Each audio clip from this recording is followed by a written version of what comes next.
Chapter 881. There's no point in pretending like this. Qin Xian raised his wrist and grandly poured himself a cup of tea. He looked at Arbor with a grin and said, "Little Bao, we haven't seen each other for half a month. Isn't it too fake for you to say that you don't know me?" Li Xiao, he snuck a glance at Arbor. She didn't understand the situation, so she wasn't in a hurry to interrupt. "Eldest young sir, why don't you introduce us?" A dozen or so young men and women rushed in noisily. The one who spoke was a powder-faced man who boasted of being dissolute and fanned himself with a folding fan. Arbor only felt that this person looked somewhat familiar. Situ E was the last to enter. When he saw Arbor, he couldn't help but be startled before exclaiming in surprise, "Little junior sister." Arbor rolled her eyes. This time, she couldn't continue pretending. Arbor also recognized the two people besides Situ E. One was that weakling Shang Kun from Daybreak Sect, and the other was the sect master's daughter, Liang Qingqing. "Little junior sister." Liang Qingqing happily walked forward and greeted her.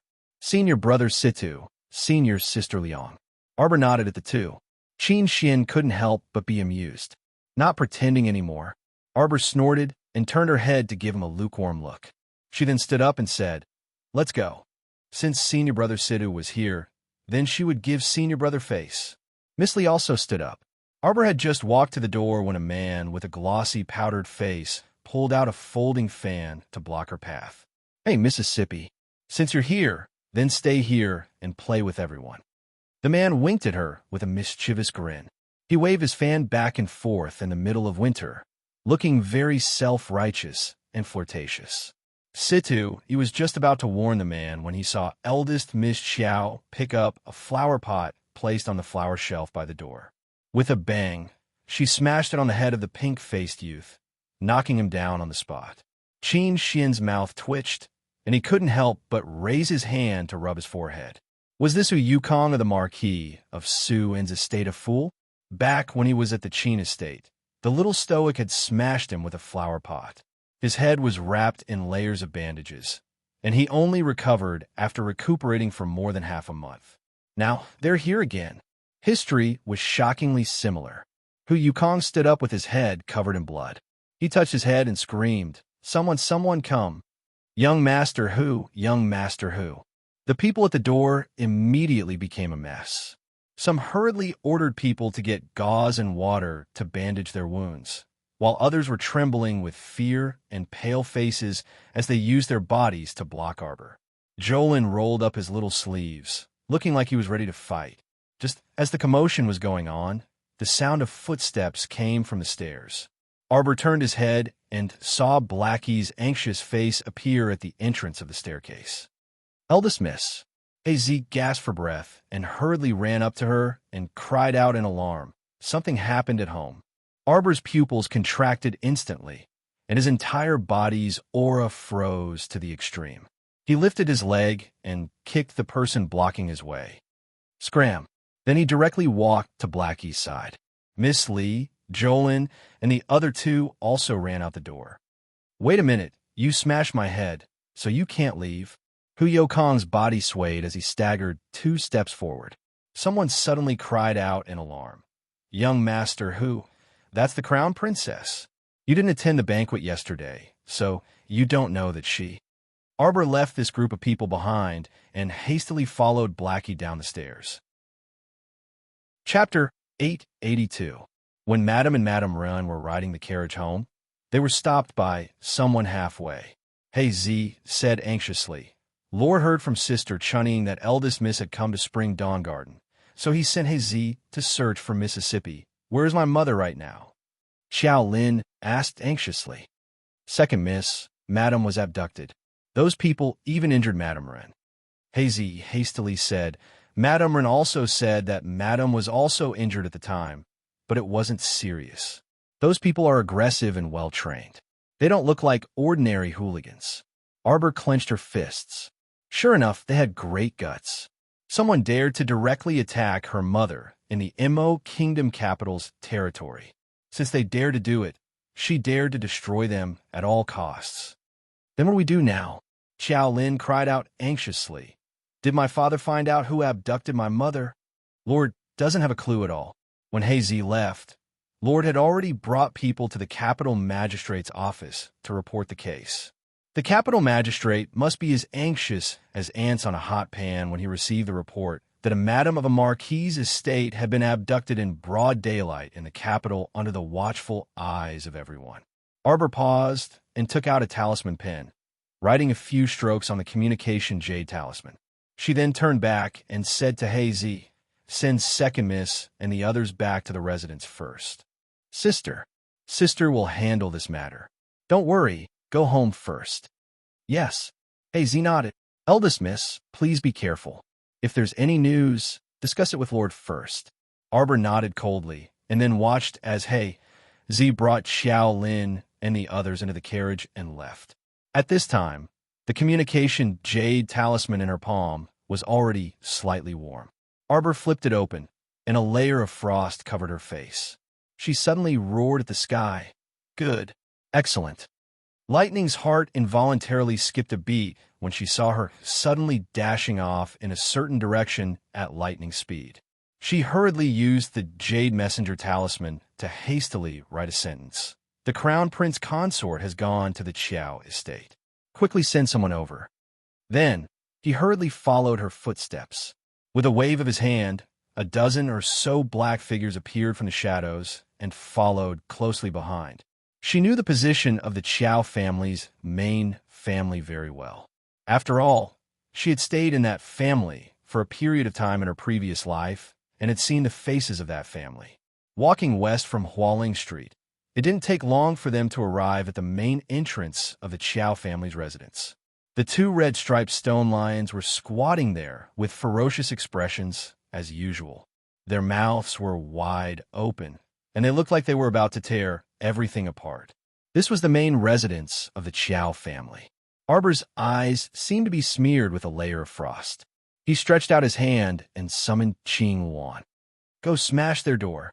Today, I'll allow you to eat as much as you want. Whoever dares to stop us, you can't eat him."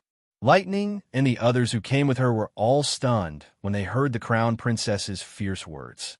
This was the main residence of the Qiao family, and the crown princess was still a girl from the Qiao family. If she did this, she would be cursed by the world for betraying her ancestors and forgetting her roots. Betraying his ancestors and forgetting his roots? This bunch of shameless villains. What right did they have to say that they were Arbor's clan relatives? She wouldn't acknowledge a single one of them. Since she didn't acknowledge their identities, how was she betraying her ancestors and forgetting her roots? Qing Wan happily spread its wings and rose into the air. It screeched sharply in the direction of the main entrance and shot an ice pillar down. A loud boom sounded. Chapter 883. The main door was instantly smashed by Qing Wan's brute force, creating a hole the size of a ball. The two servants who were hiding behind the door, eavesdropping and laughing, were immediately thrown out tragically, letting out two shrill screams. Qing Wan circled twice in the air before suddenly swooping down. Several sharp ice blades once again shot out from its mouth, ripping the two main doors apart on the spot, nailing them full of holes. The two broken door boards tottered for a moment before collapsing with a boom, unable to withstand the force. The people of the Qiao clan all rushed out from their respective rooms, hurriedly rushing towards the main door. They were simply dumbstruck, not expecting that there would be someone so daring in broad daylight, directly attacking their Qiao clan's main residence. What the fuck? Who exactly was it? They actually had the guts to do such a thing? A swarm of people rushed towards the entrance, dumbstruck as they looked in front of them. At this time, it was close to dusk. A wisp of the setting sun hung over the treetops, and a few gusts of cold wind brushed past.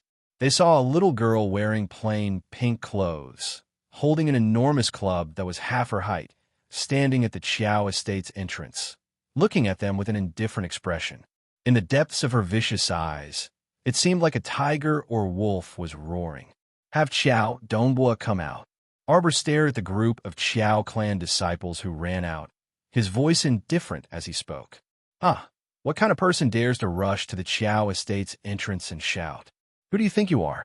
If you have my grandfather come out to see you, he will. Ah, Chow and I only felt that her neck seemed to have been hooked by something. For a moment, she widened her eyes in fright, and before she could resist, she had already been swiftly pulled over. The brothers and sisters beside her tried to reach out to grab her, but how could they resist that huge force? Chow and I instantly fell into an ice-cold little palm, her entire body trembling for no reason. Looking up, she just happened to look into the little girl's pair of frosty eyes that were filled with dense cold intent. What kind of pitch-black, serene, and endless eyes were those? Chow and I opened her mouth, but before she could speak, she felt a sudden pain on her cheek. The little girl had already given her a big slap in the face with lightning speed. Chow and I, the young miss of the main family who gave her quite a bit of suffering in her previous life, Chow Zhonda's extremely talented daughter.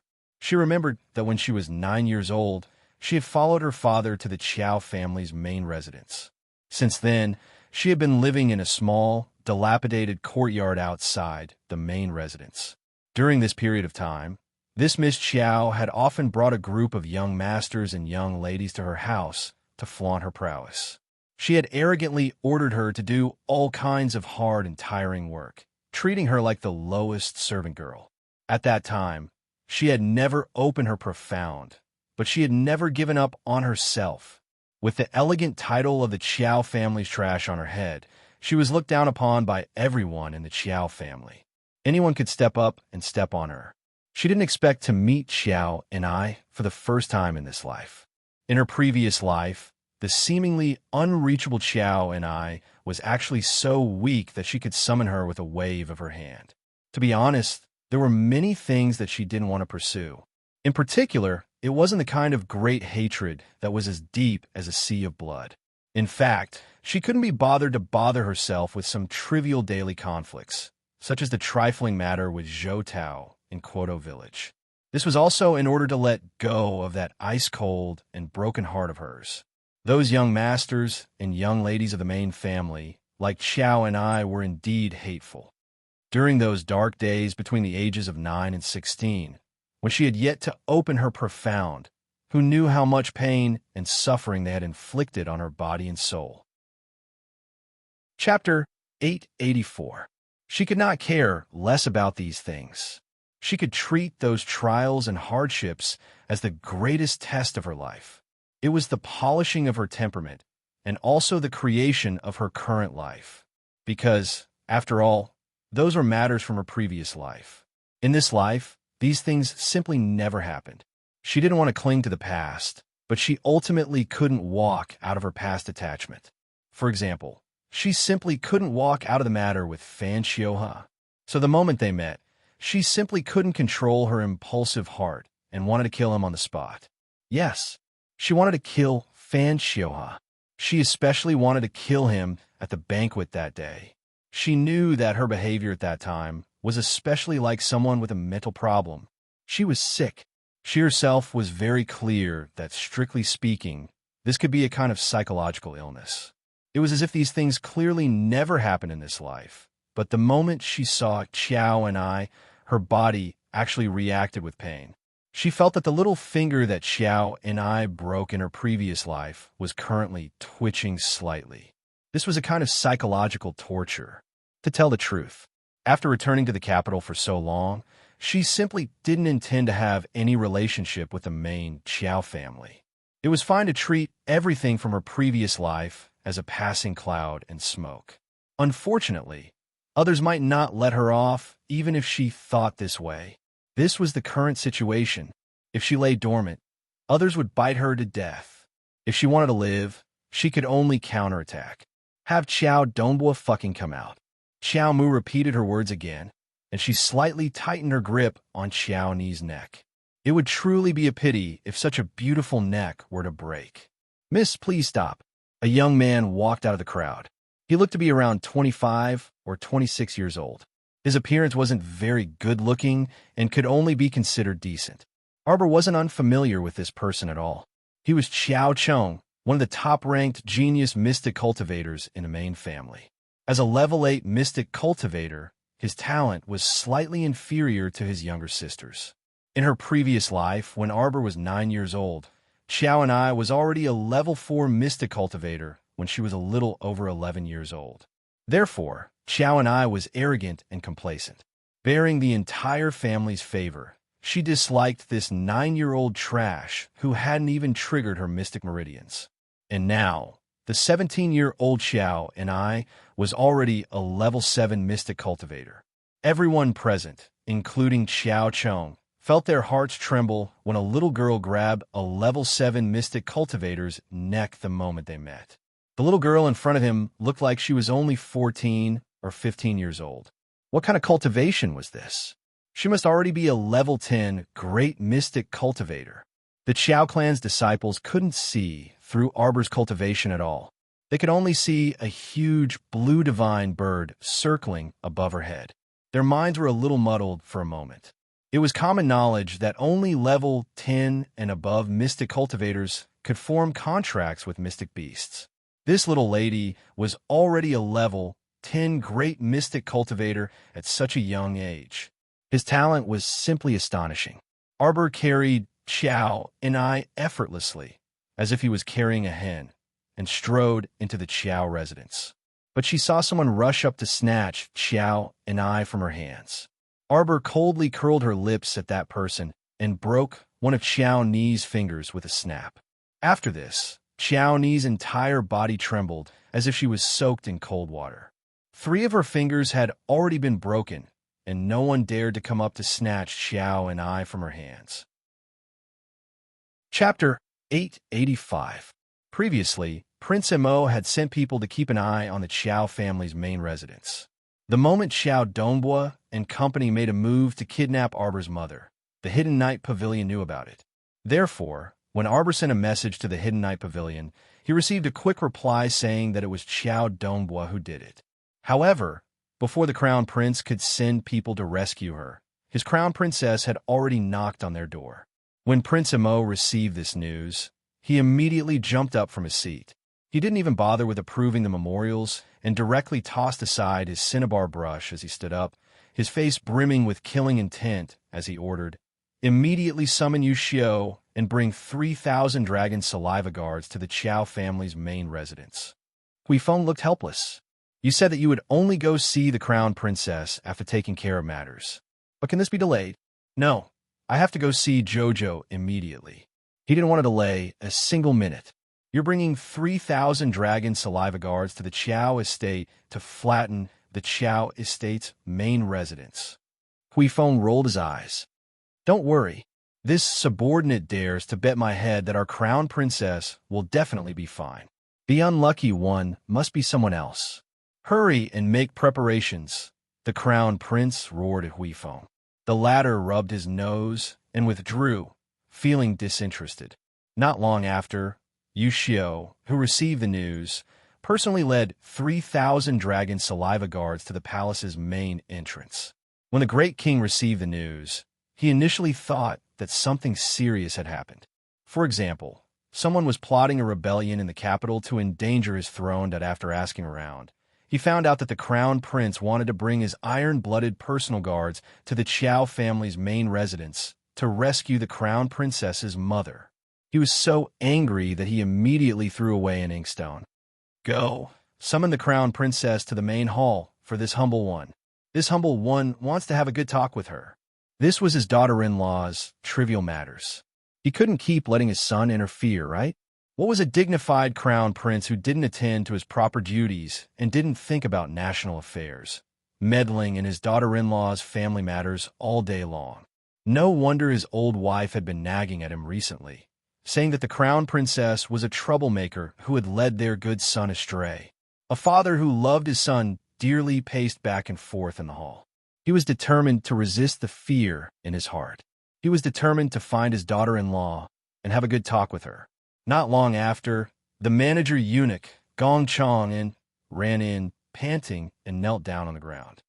Reporting to the great king, the Crown Princess went to the Qiao estate in the evening and smashed the main gate.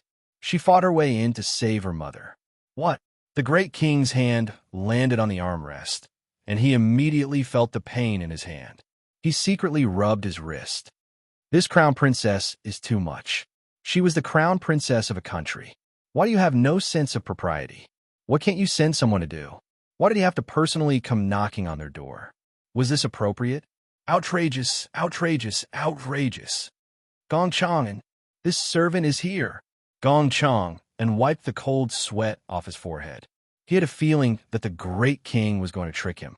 Sure enough, the great king angrily said, "Immediately go to the Qiao estate's main residence and bring the crown princess back for this humble one. Just say that this humble one is summoning her immediately. Go quickly." "Yes, yes, great king, this servant will go right away." Gong Chang, Anne's face was bitter as he submissively retreated. Then he wished he could howl at the sky. Oh, why was it him again? During the New Year's banquet yesterday, he had clearly seen that the crown princess was a cold and independent person. How could she be moved by a servant like him? Chapter 886. He felt that he was asking for a beating by going to the Qiao estate's main residence to find the crown princess. Wah! Gong Chang. Anne's face was mournful as he continuously tried to wipe the tears from the corners of his eyes and left.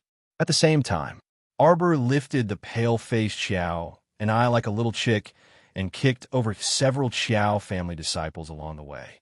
He walked directly to Qiao Chong and impatiently said, "Go inform Qiao Dongbua and tell him to fucking come out and see me. Otherwise, I'll immediately snap her neck." The Qiao family can't afford to lose a genius mystic cultivator. Qiao Chong's expression changed slightly, and he nodded and said, "I've already informed family head." At this time, a person hastily rushed over from the small path and casually saluted Arbor before haughtily raising his head. "Miss, family head invites you to the main hall." Ah, Qiao and I only felt that her neck was about to be snapped. Terror and fear flashed through her eyes, and she couldn't help but scream. She was really too scared. She felt that if she didn't do as the fiend in front of her said, her neck might be broken in the next moment. "Shameless, you still dare to put on airs in front of this lady? Tell him to come out and see me immediately. If he's a second late, I'll kill her." Arbor flew up and kicked the messenger boy's chest. That person rolled backward with a trace of blood at the corner of his mouth and a horrified expression. How could he still dare to put on airs?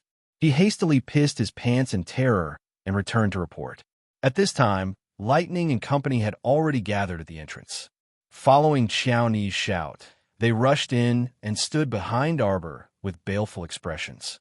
Arbor's eyes were filled with killing intent as he looked at the group of Qiao family disciples who were continuously retreating. "I'll count to 3. If Qiao Dongbua still doesn't show himself, I'll have her go to the Yellow Springs first and pave the way for you brats." Don't. Qiao and I shook her head in horror.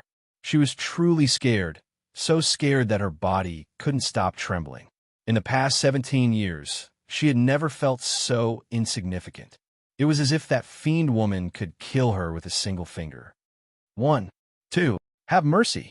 Qiao Dongbua suddenly rushed over from afar, with the two brothers Qiao Zhongda and Xiao Zhonghao by his side. Behind them were Mu Boming, Qin Gulu, and the patriarchs of the Dou and Hong families. After that, Omega Kitoku slowly walked over. His deep gaze landed on Arbor. The two young masters of the Dou family, Mu Boming's son, and the others also quickly follow behind their father. Their gazes all landed on Arbor with some astonishment. Arbor's lips curved slightly as he mocked. "Qiao Dongbua, you coward, so you've actually invited a lot of helpers." Qiao Dongbua's face instantly turned red. Xiao Zhongda said angrily, "Watch your tone. This is your granduncle." Arbor's scattering meteors flew out, directly hitting Xiao Zhongda's chest. The latter was immediately shocked. At the same time he leaned back, the profound energy around his body had already protected his vitals. But with two pops, two small nails still pierced in his body, causing Xiao Zhongda to furrow his brows in pain as his entire body trembled. Arbor grabbed Qiao Ni's collar and fiercely struck the back of her head.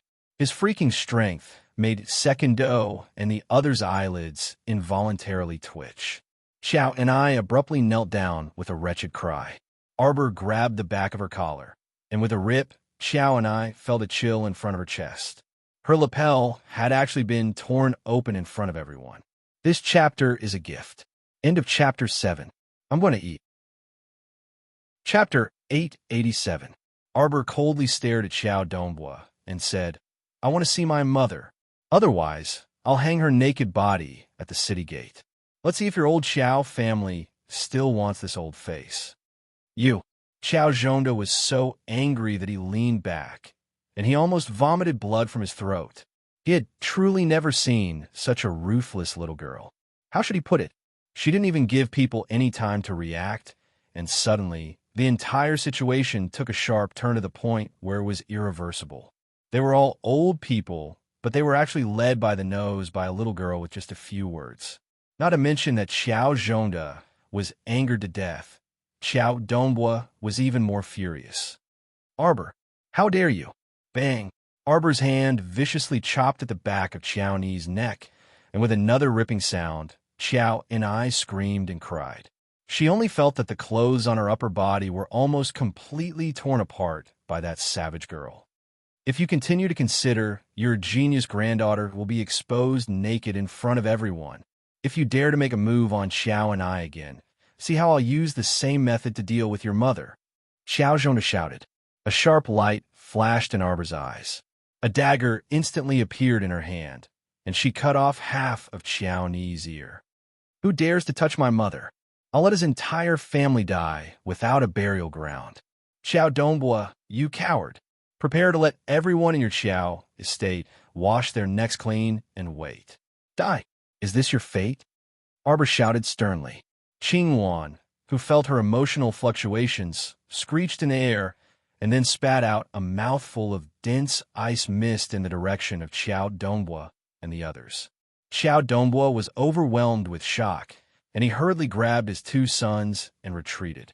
The stone floor beneath their feet was instantly covered by a layer of ice mist, and several cracks appeared. Dad, save me. Dad! Xiao and I screamed shrilly as she lay half-sprawled on the ground, half of her face dripping with blood. Her half-naked body trembled uncontrollably, and she stretched out her hands to pull at the air in front of her. She screamed shrilly, Grandpa, save me, Grandpa. She's crazy. Save me, save. Xiao Mu picked up Xiao Ni's head and grabbed her hair that was as disheveled as withered grass. She then dragged Xiao and I a few steps forward. Arbor pointed the bloody dagger at Xiao Donghua and the others. Drawing a semicircle, he roared with a cold expression, I want to see my mother. Now. Everyone looked at her in shock. Perhaps they had never seen a young lady who could be so ruthless. Half of her face was splattered with Xiao Ni's blood, but her pair of clear, cold moon-like eyes emitted a terrifying light. Crown Princess, calm down. I can assure you that family head Xiao didn't make things difficult for your mother. Mu Boming hurriedly stretched out a hand and said, Let go of Miss Xiao first, she. Shut up. I didn't catch your mother. What kind of cynical remarks are you spouting? Xiao Mu's bloody dagger was about to stab Xiao Ni's head again. Xiao Zhonda was so scared that his face was drained of all color. He jumped up in fear and trepidation.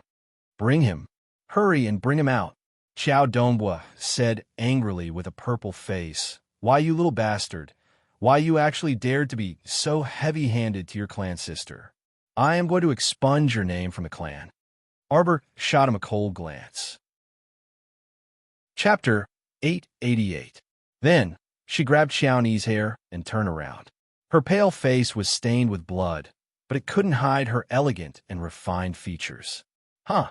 Arbor sneered and looked at Xiao Donghua mockingly.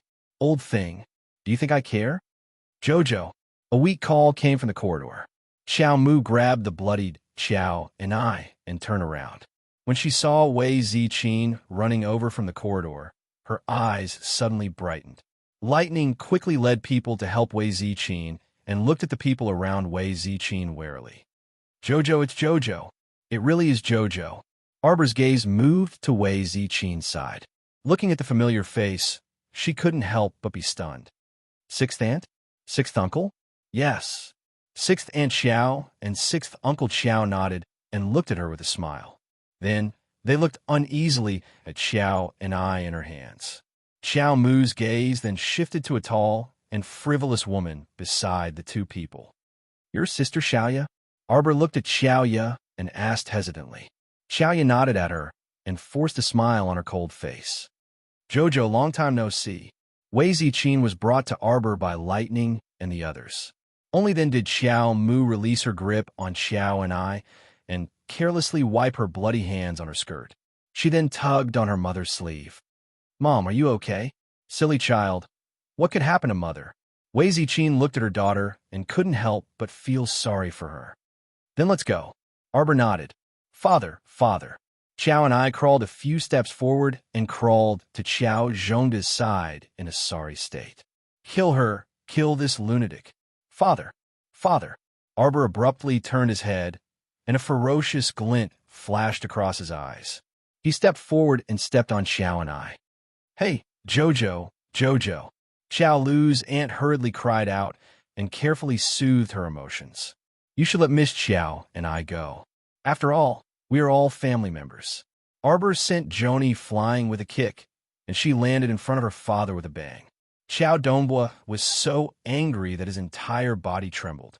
Arbor, from today onwards, your name is removed from the clan. You are no longer a member of the Xiao family. Qin Guelu knitted his brows. Wei Ziqin's body trembled. She turned around abruptly and roared. Xiao Dongbua, what right do you have? How dare you? They actually wanted to remove her daughter from the clan? How could a girl whose name was removed from the list still have a good reputation? Was he trying to force her young lady to die? Look at what your girl has done. Bitch! Xiao Zhongda roared angrily as he bent down to support his trembling daughter, Xiao and I. Look at what she's done to Xiao and I. Bitch! Removed from the list. She should be removed from the list. Family head Xiao, you better think carefully before you act. Omega Katoku glanced coldly at Xiao Dongbua, and the iciness in her eyes made Xiao Dongbua shudder involuntarily. Xiao Dongbua didn't sincerely want to remove Arbor from the list. He was eager to bring such a talented little evildoer back to the Xiao family. But now, he was quite enraged by Arbor's resolute attitude. Since he couldn't obtain such a talent, he would destroy this little girl at all costs. Sir Qin, this is our Xiao estate's family matter. Please don't interfere, Xiao Dongbua said, and he turned to shout at Arbor, Arbor, do you know your crime? Chapter 889. You know your old mother's crime, idiot, Arbor said indifferently. Your Xiao family has already started to rot from the bones. You can take a look at the things you've raised and see for yourself what kind of good-for-nothing things you've raised. I wouldn't want such a rotten and disgusting family, even if you gave it to me. Arbor reached out to support his mother and coldly glanced back at them. Why are you vermin the Xiao family's main family? Are you qualified? Look at your ugly faces. Each one of you thinks your faces are bigger than the sun. What a joke. My Arbor father and mother, from today onwards, will open their own family ancestral hall and write their own genealogy. They will break away from your rotten family. Xiao Zhongbang is the Xiao family's first family head. As for you, you're a bunch of little reptiles who are only fit to live in dark corners. You'll be like flies and dogs for your entire life, and in the end, you'll be replaced by the new Xiao family. Wei Ziqin's eyes widened slightly as she looked up at her daughter. Such a dazzling little girl. Yet at this moment, her body seemed to be burning like a blazing sun. The color was so bright and translucent that it was almost impossible for everyone to look directly at her. Second Do's pupils constricted, and he subconsciously clenched his fingers tightly.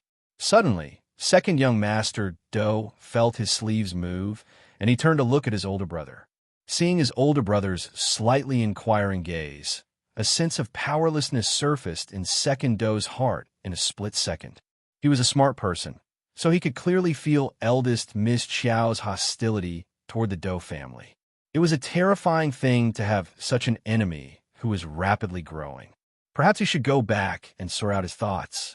Then, he would find an opportunity to ask Miss Xiao how the Do family had offended her. Child, Wei Ziqin's eyes were dyed with a layer of moisture, and she reached out to gently pull her daughter into her embrace. "Let's go home, slut." Xiao Zhongde pointed at the backs of Wei Ziqin and her daughter as he angrily reprimanded. "Don't come back after leaving the Qiao family. You think being expelled from the family is a glorious thing? Soon, you'll experience how many people will ridicule you for being expelled from the family." Boom! The door of the Qiao estate, which was already in tatters, was completely smashed into pieces by the violent impact. 3,000 heavily armored dragon saliva guards quickly surrounded the entire Qiao residence under Yushio's lead. The swarm of soldiers ran into the Qiao residence in unison, splitting into several groups and rushing into the front hall and back rooms in a well-trained manner, quickly taking control of the various forces. If anyone resists, they will be punished for the crime of disrespect and executed on the spot. A cold voice came from outside the house, filled with a murderous aura. Emolien's tall figure walked out of the broken door. He saw Jojo at first glance and hurried to Arbor's side. "Emolien." It was only at this moment that Xiao Mu's taut nerves relaxed slightly. She also quickly ran over and was pulled into the man's embrace. "Jojo, are you okay?" Emolien saw that she was covered in blood, and his heart couldn't help but beat faster. He anxiously grabbed her small hand and looked her up and down. "I'm fine. It's all that idiot Xiao Ni's blood." It was only now that Xiao Mu looked up at him, feeling aggrieved. "Emolien, they captured my mother, yet I'm not allowed to retaliate?" Chapter 890. They said that I was cruel to Qiao and removed my name from the Qiao family's genealogy. "I don't care," Arbor stubbornly says with red eyes. "I'll have my father build his own ancestral hall. In the future, I'll be the rightful eldest miss of the Qiao family. What do you say, Lien?" Arbor buries himself in her chest, making a muffled sound. "Good." A trace of ruthlessness flits through M.O. Lien's eyes. She looks up at Xiao Donghua and the others and roars, "Where are the crown prince's personal attendants?" Xiao Mu leaned against his side and reached out to hug his waist, nuzzling her small head into his embrace. She could clearly feel the man's breathing quickening. That was the blood that was burning due to his anger gradually heating up. Boom! Over 100 personal attendants stepped forward, raising the sabers in their hands and shouting in unison, "Present!" The capital's Qiao family has arrested the Marchioness for no reason. They have committed a great crime of disrespect to the crown princess. Everyone in the capital's Qiao family is to be detained. Wait for the Supreme Court's approval. What? Xiao Donghua's entire body trembles. Just as he's about to resist, he hears the crown prince's icy voice ring out. "If there's resistance, regardless of gender or age, kill them on the spot." The Qiao family's children immediately cry out. Xiao Donghua's shoulders instantly slump, his hands loosening as a guard presses a set of mystic energy shackles on him. His eyes are red as he says angrily, "Your Highness, you can't do this. Your Highness, if you don't want the Qiao family's close to 300 people to all die, then shut up for us." Emolien coldly sweeps a glance at Xiao Donghua, leaving behind a sentence that makes everyone in the Qiao family tremble in fear. "You're already no longer us wife's clansmen. There's no need for us to be polite to you." Xiao Zhongde immediately goes limp on the ground. His previous clamoring and cursing all seemed so petty and laughable. A tiny Qiao family wanting to oppose the powerful imperial court is undoubtedly like striking a rock with an egg. They'll die without an intact corpse.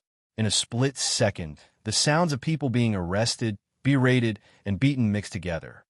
"I only want Mom to live a bit more comfortably," Xiao Mu said dryly as she snuggled up to Lien in low spirits. "Don't worry, they won't have the chance to do anything to Mother." Emolien sent the mother and daughter back to the marquis of Jiyuan's estate. Wei Ziqin and her daughter were whispering in the car. "When I first saw Qiao Laoluan's sister-in-law, I was also shocked." Wei Ziqin held her daughter's small hand and told her in detail what happened after she was kidnapped to the Qiao family. "Xiao Donghua didn't make things difficult for me. I even asked the doctor to treat my wounds." Wei Ziqing shook her head and said, he probably didn't even think that you would have such a huge reaction and almost overturn the entire Qiao estate. They said that they wanted me to stay with the main family for a period of time. So they specifically asked 6 sister-in-law to accompany me. When I saw Lao Lu and sister-in-law's family, I was genuinely happy. Sigh, but I didn't expect that the 2 of them were helping Qiao Dongbo persuade me to stay. They even wanted me to persuade you to return to the main family. Wei Ziqing shook her head, not knowing what to say. After all, so many years had passed, and people's hearts were fickle. It wasn't strange that Lao Lu and 6 sister-in-law had changed because of the ways of the world. Previously, she had asked the husband and wife how they had survived all these years and how they had come to the main family. The 2 of them were silent and didn't intend to tell her at all. Wei Ziqing saw that the 2 of them had grown distant with her and didn't treat her as one of their own, so she didn't ask anymore. Chapter 891. Xiaoya used to be a child who loved to smile, but now she was abnormally cold when they met. Wei Ziqing felt that even her smile toward her was a bit forced. After all, they were old neighbors of Quoto Village. Seeing them become so unfamiliar, Wei Ziqing didn't feel very good. Mom, don't think so much. Arbor was rather open-minded as she held her mother's hand and said, there are some changes that we can't stop no matter what. Wei Ziqing wiped the corners of her eyes and nodded. She was just a bit regretful that mother and daughter returned to the marquee of Jiyuan's estate under Prince Mo's escort. Just as they got off the carriage, they were stopped by a series of loud shouts. Wei Ziqing and Arbor paused and turned to look. They saw the great king's steward eunuch, Gong Chang'in, striding over to them on his short, chubby legs. This old servant greets the crown prince and crown princess. Marchioness. Gong Chang, and wiped his sweat and panted heavily. Only the heavens knew that he had rushed to the Qiao estate's main residence to deliver the great king's verbal edict to the crown princess, only to end up empty-handed. Afterwards, he could only bitterly rush back to the marquee of Jiyuan's estate, and only then did he manage to intercept the crown princess. Yin glanced at him coldly. What are you doing here? Gong Chang was a shrewd old man. The moment he heard the crown prince's clearly displeased tone, he knew that things were going to be bad. However, he was burdened with the damned mission that the great king had given him, so he had no choice but to brace himself and face the crown prince. He said obsequiously, Your Highness, this old servant is here on the great king's orders. He urgently summons the crown princess to the palace for an audience. Urgently summons?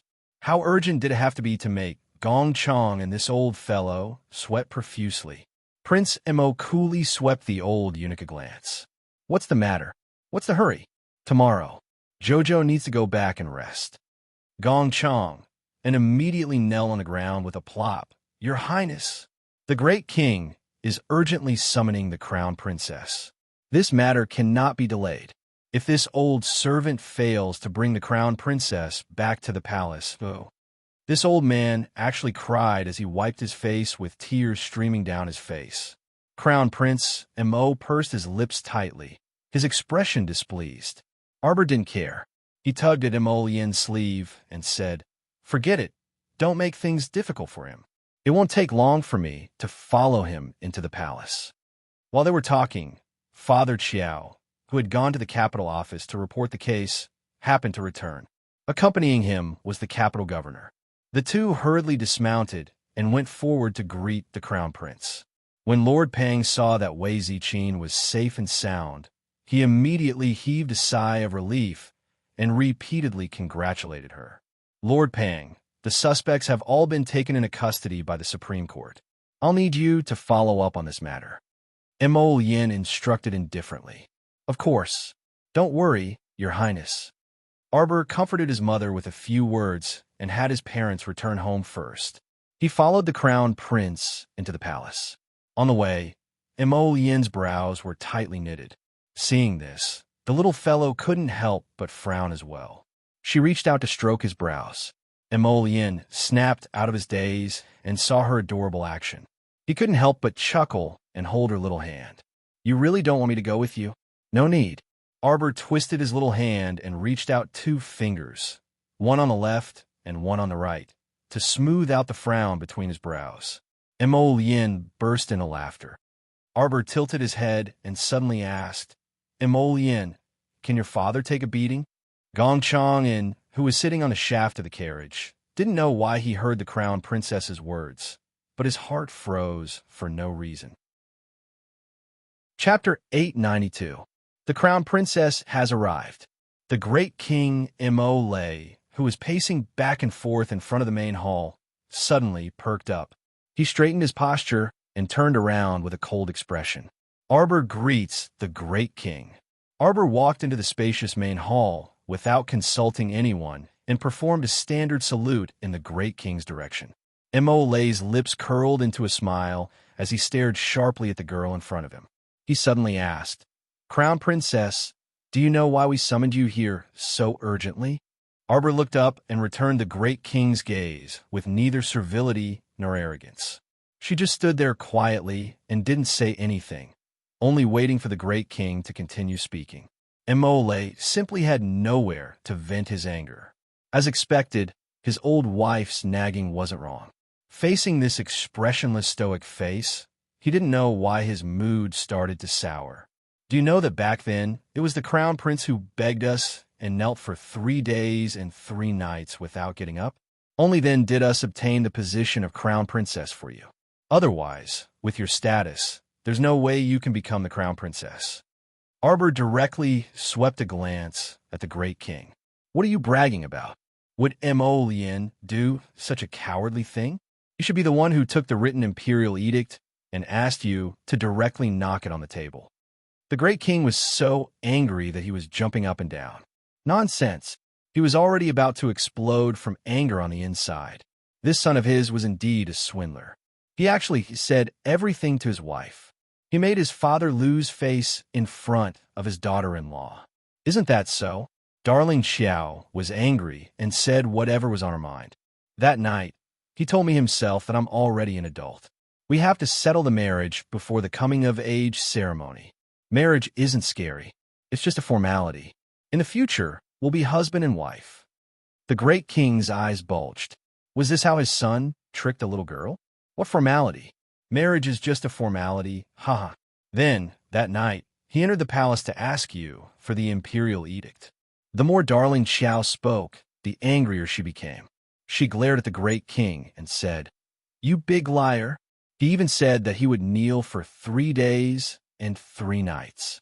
He hadn't even been in the palace for 2 hours when the imperial edict came down. Don't you remember what you've done? The old great king really couldn't remember, but it was really embarrassing to be exposed by her daughter-in-law like this. Furthermore, what liar? He was the great king. Preposterous. I summoned you here today to tell you. The old great king flung his sleeves angrily and said, It's not easy for you to get the status of crown princess.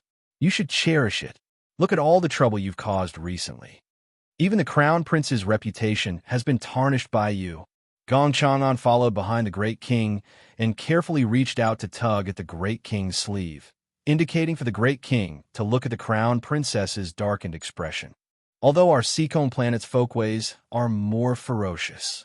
But as the crown princess, you must uphold your morals and scrupulously abide by a woman's duty. You mustn't easily get into a fight with others over trivial matters. Now, you even went so far as to destroy your own family. You have to trouble the crown prince to step forward and resolve your troubles every time. Crown princess, I'm warning you seriously. If there's a next time and you damage the crown prince's reputation, I'll definitely smack.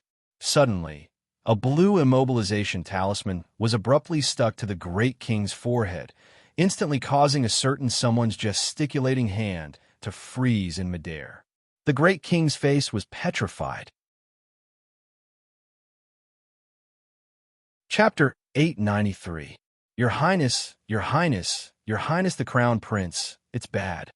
The junior eunuch sent by Gong Chang and ran into the Eastern Palace in a panic and looked around the empty palace. The junior royal maid from the Eastern Palace followed in and said with a fierce expression, I already said that His Highness isn't in the bedchamber.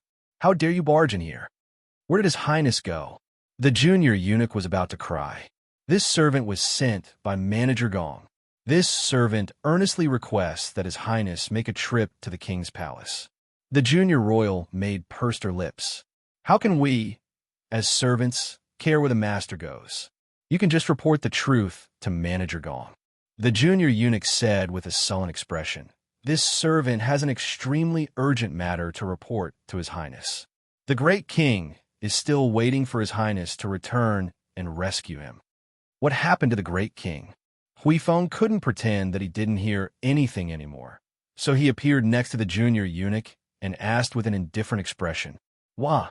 The junior eunuch wiped his tears and said, The great king has been immobilized in the main hall by Her Highness the Crown Princess with an immobilization talisman.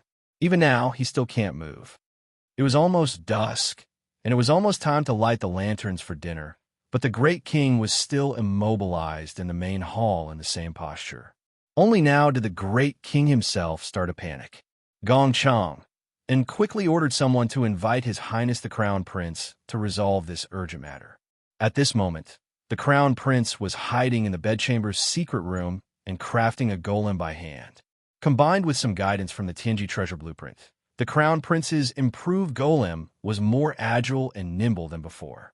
Moreover, this golem could already start learning some simple mystic techniques and was about the level of a normal level 4 or a level 5 mystic cultivator. This was a great leap in golem crafting. If he wanted to create a golem above level 10 mystic cultivator, he still needed to study it continuously. When Prince Mo heard Huifeng's report, he buried himself in his work and didn't even look up. I didn't hit him, I only stuck an immobilization talisman on him. He'll be able to move when the time is up, so what's the rush?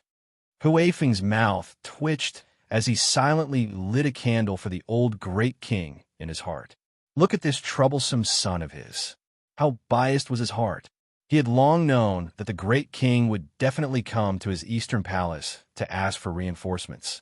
So he had entered the secret chamber early in the morning to slack off. Your Highness, do you think we should go to the king's palace to express our sincerity? The Crown Prince aloofly glanced at Huifeng. Jojo merely stuck an immobilization talisman on him. I think it's just right to give him a basin of ice water to cool down. This great king had nothing better to do, so he kept bothering his wife. I won't read the memorials for the next 2 days. Send them to the great king. The Crown Prince snorted. I think he has too much free time. An hour later, Huifeng brought back the latest news from the king's palace. The Crown Princess ordered servants to set up a small table and started eating dinner in front of the petrified great king. Mo Yin's slender hands abruptly paused in the middle of fiddling with the golem, but she then continued working as if nothing had happened. When fourth Princess Mo Shuang arrived, she saw this scene. The woman known as the Crown Prince Consort was eating slowly in front of the king, who was standing stiffly in front of him. Royal Father, Royal Father. Mo Shuang made a big fuss as she walked forward. She first hugged the great king's leg and wailed bitterly, as if the great king had died. The old great king's expression looked as if he had eaten shit. If he could move right now, he would probably kick this daughter out of the hall. After Mo Shuang finished crying, she abruptly turned around and glared viciously at Arbor. Chapter 894. How dare you use witchcraft to harm the great king? Guards, guards! Gong Chang, and hastily walked up with a long face and hastily waved his hand. Fourth Princess, don't cause trouble here. Hurry and return first. Fourth Princess Mo Shuang was enraged. Gong Chang, and how dare you chase this princess out? Gong Chang, and really wanted to cry. He was clearly protecting his master loyally and doing all of this for the princess's sake. How could the princess be a match for the crown princess with such a dumb brain? You still dare to make a fuss here? The crown princess will teach you a lesson in a bit. Fourth Princess Mo Shuang walked to Arbor's table with a dark expression. She stretched out her leg and looked like she was about to kick over her small table, but Arbor pressed down with one hand and firmly gripped the table. You! Mo Shuang was enraged, but she couldn't resist Arbor's heavy pressure. She loosened her grip and staggered back a few steps, her eyes bulging as she cursed. As expected of a bold woman, she dares to be so impudent in the great king's palace. Gong Chong, and walked to the fourth princess with a bitter expression. Princess, you had better return first. No, I have something important to report to royal father. Mo Shuang grabbed Gong Chang's collar and angrily said, Hurry and have this woman dispel the witchcraft for the great king. Gong Chang's expression became even more bitter. Your Highness, are you joking? Her Highness the Crown Princess even dares to discipline the great king, let alone a lowly servant like me. What use would I be if I went up? Wouldn't I be sending a lamb to the tiger's den? Mo Shuang turned her head and glared at Arbor, but she couldn't do anything about it. Seeing this crown princess leisurely eating without even looking up, Mo Shuang felt a bit stifled. She was clearly the princess of the golden branch and jade leaves. All right, why could this crown princess be so much more unscrupulous than her, a princess? Another incense stick of time passed. The corner of Hui Feng's mouth twitched as he ran back and reported the latest battle situation to His Highness the Crown Prince.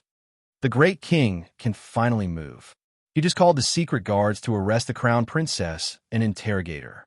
Unexpectedly, the crown princess flicked her sleeve and took out handfuls of blue body immobilization talismans. She whispered to the great king, Great king, here are 100 body securing talismans. One talisman will secure you for 2 hours. How many days do you think you'll have to eat dirt in this hall if I use them on you? Mo Yin was stunned for a moment before laughing out loud. This was indeed something that his Jojo would do. What happened next? The great king sent the steward eunuch, Gong Chang'an, to respectfully escort the crown princess out of the palace. It said that when Gong Chang'an left, he ran faster than a rabbit, practically sending off the crown princess as if he was sending off the god of plague. Huifeng didn't know whether to laugh or cry. That was true. He summoned the crown princess to the king's palace in all seriousness for a lecture, but the great king was inexplicably punished to stand for 2 hours. In any case, the great king must be feeling very tired right now, right? Mo Yin walked out of the secret room with a hearty laugh and was full of praises. I'm relieved that Jojo didn't suffer any losses. Here, I'll go see royal father right now. Crown Prince, can you be any more deceitful? Huifeng looked up at the sky, speechlessly. Your Highness, I think it's best if you don't go over right now. The great king is currently in a terrible rage and reprimanding the fourth princess. Why did she enter the palace? Prince Mo's brows involuntarily creased at the mention of fourth sister Mo Shuang. The fourth princess entered the palace to beg for a consort. What? Crown Prince? Mo momentarily thought that he had misheard. Wait, I haven't finished yet. It's not early today. Chapter 895. The fourth princess came to the palace to beg for a prince consort. Huifeng rolled his eyes and repeated his words. Beg for what prince consort? Mo Yin frowned and paused in her steps. This Mo Shuang married the Marquis of Suin's estate's old third 7 years ago, but she was unwilling to be left alone after the marriage. She brought a gigolo home every few days and quarreled with the prince consort all day long, which ultimately led to a peaceful divorce. In the end, she refused to let the prince consort off and forced him to his death. Her conduct was simply shameless. Mo Yin disdained to speak with her, so she didn't pay much attention to this woman's affairs. Huifeng grinned as if he had heard an interesting piece of news. He cheerfully said to Mo Yin, the fourth princess begged the great king to bestow the Qin estate's eldest young master to her as her prince consort. The great king rained down a torrent of abuse on the fourth princess. Who? Mo Yin truly thought that she was hearing things. Who was his crippled, idiot fourth sister, who didn't have a trace of mystic energy and couldn't lift a single thing. Thinking about. Cough. This subordinate also knows that it's rather inconceivable. But the princess claimed that she was immediately stunned by eldest young Master Qin after seeing him at the New Year's banquet 2 days ago. After missing him for 2 days, she couldn't bear the loneliness and ran into the palace to beg the great king to bestow a marriage upon her. Ha ha ha ha! Emo Yin actually laughed maniacally. When Huifeng saw that such a trivial matter had actually amused his master, he was immediately amused as well. He simply leaned forward and vividly described what he had seen and heard in the king's palace. Your Highness, you don't know. The fourth princess hugged the great king's leg and was dragged by the great king to wipe the floor, but she refused to let go. She cried and yelled that she had to have the great king bestow a marriage upon her and bestow the Qin estate's eldest young master to her as her prince consort. She even said, cough, if this daughter can't marry Mr. Qin and receive his nourishment, this daughter will definitely wither and wither like winter vegetation. This daughter will die. Huifeng stifled the anger in his throat as he shouted this. Emo Yin was startled for a moment before she started laughing maniacally. In the dead of the night, the moon hung above the trees. In Crane Garden, when Second Qin heard the messenger's report, he curled his lips into a rare, mischievous smile. That's great. That's good. Then perhaps I'll have a princess sister-in-law in the future. Who told him to flirt with flirtatiousness? Look, who did he flirt? What was my eldest brother's reaction? The man was about 27 or 28 years old and had an honest look on his face. He respectfully lowered his head and said, eldest young master didn't have much of a reaction when he heard the news. He was just stunned for a moment before he smiled and said that there was no need to worry about it. On the other hand, Miss Ping, from eldest young master's court, was very angry. She cursed at fourth princess behind closed doors and even smashed quite a few things. Omega Kitoku pursed her lips and nodded absent-mindedly. Wang Chung, have you done what I asked you to do? Reporting to master, Wang Chung has done it. Omega Kitoku nodded slowly. She gripped her cup and icily said, if it's mine, then it definitely can't escape. Wang Chung stole a glance at his master. He felt like his master's dark and serene eyes seemed to flicker with the water of a frigid pond, as sharp and piercing as an icy precipice. Wang Chung didn't dare to look any longer and quickly lowered his head. Omega Kitoku waved her hand at him, and Wang Chung silently disappeared.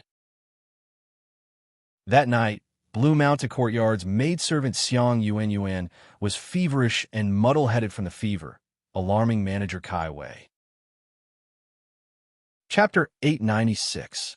After Arbor returned home safe and sound, she first reported to her parents before washing up and going to bed. She felt exhausted from today's torment, so she fell asleep the moment she laid down on the bed. Early the next morning, Arbor was informed of Duan Yu's visit as soon as she got up. Duan Yu, this guy, must have come because of yesterday's incident. Arbor wiped her face, changed into a set of clothes, and ran to the main hall to see him. As soon as she entered, she saw that guy pacing back and forth in the hall with his hands behind his back. Duan Yu, Arbor called out softly in a crisp voice. The young man turned around, and the moment he saw her, his pair of peach blossom eyes suddenly lit up. Jojo, are you all right? Did you get hurt? Duan Yu looked at her anxiously and asked, I heard that you were summoned into the palace by the old great king after returning yesterday. What did he do to you? Reprimanded? Punished? Of course it's fine. Arbor pursed her lips. When she recalled the great king's sullen expression yesterday, she wanted to laugh on the inside. Emo Yin's father was just a bit lustful, muddle-headed, and lazy, but there was nothing else. She was just playing a harmless joke on the old man, so she didn't know how traumatized the old man was. I just knew that Jojo would be fine, Duan Yu said happily. Duan Yu cheerfully exclaimed as he reached out to grab her sleeve. Oh, you, why did you barge into the Chiao family's residence by yourself? You should have at least dragged me along. I can also join in the fun, right? Arbor nodded. All right then, I'll call you if there's a fight next time. That's right. Duan Yu nodded with a grin. Jojo, do you have any activities for the Lantern Festival? I heard there will be a Lantern Festival that day, so let's go together. Lantern viewing. Arbor was dispirited. MHM, apparently there's no curfew that night. We can play until very late. Duan Yu looked at her with blinking eyes. It's very fun. There will be people weaving in and out, praying and releasing lanterns, and all kinds of activities. How about we go and have some fun together? Yay! 2 cheers suddenly sounded. Sister, sister, let's go play. Jolin and Jonathan suddenly popped out of the door and ran excitedly to Arbor. The little monk followed behind them and looked at Arbor with sparkling eyes. Benefactress, is the Lantern Festival that fun? When he used to live in a temple, he would only celebrate festivals with his teacher and father. He had never seen a lantern festival before. He had never seen such a lively and bustling scene. Arbor waved at the small monk. The little monk pattered over to her and raised his little head to look at her. Benefactress? Kong Kong, you really want to go? The little monk tilted his head and thought for a while. In the end, he nodded heavily and said, I want to go. Master had said that monks should not lie. Yes, he was an honest man. Arbor patted Kong Kong's head. All right, let's go together. All right. Duan Yu's mouth twitched. He didn't expect to have to drag along 3 little radishes. Jojo, 10 days after the Lantern Festival, the 8 great patrician families will hold a competition between disciples below the age of 20 and above the age of 13. Can you come and watch the competition then? Arbor turned to look at Duan Yu. I will participate in the competition. The Qiao family that represented the new generation. Duan Yu immediately jumped up in excitement. Really? Then you must properly beat up those little monkeys from the Duan family for me. Ha ha ha ha. Chapter 897. The two were chatting animatedly when Chunying hurried over with 2 maidservants. She curtsied when she saw Arbor and Duan Yu. Miss, young Master Duan, is something the matter? If it wasn't, Chunying wouldn't purposely interrupt her conversation with Duan Yu. Yes. Apologies, miss. There's someone outside who claims to be the Marquis of Su En's estate's 5th young master, Hu Yukong. He's been clamoring for Miss to compensate for the medicinal soup and insists on staying in our estate, saying he wants Miss to personally tend to his injuries. Our people chased him away twice, but he refused to leave. At this time, he's already attracted a lot of onlookers. This servant didn't handle it properly and had no choice but to come and inform Miss, Chunying said apologetically. Duan Yu clenched his fists when he heard this. Hu Yukong, is it? This young master will go and meet him. I'll pay him for the medicine and serve him the medicine. Arbor couldn't help but find it funny and tugged at his belt. It's nothing. It's just a person with a bad brain that I met yesterday. I'll go out and take a look. I'll go to. Duan Yu was afraid that Arbor would be taken advantage of, so he quickly followed. Xiao Lin and Xiao Sun exchanged glances before quickly running out with the little monk. Who was it? Did they eat a bear's heart or a leopard's gall to come find trouble with their eldest sister? Didn't they know that their eldest sister was someone who could even backstab the great king? From sister's words, it seems like it's someone we met at Spring Dawn Garden yesterday. Xiao Lin blinked. Wow, it can't be that fool whose head was smashed by sister with a flower pot, right? Xiao Sun suddenly exclaimed. When Duan Yu heard this, he knew that there must be some marvelous story behind it. He quickly took out melon seeds, peanuts, and candies from his inner world and peddled them to the 2 brats to inquire about yesterday's events. After the Qiao Lin siblings each grabbed a handful of melon seeds and peanuts, they couldn't close their small mouths and poured out yesterday's events to Duan Yu. Arbor didn't care about what those people were muttering behind her.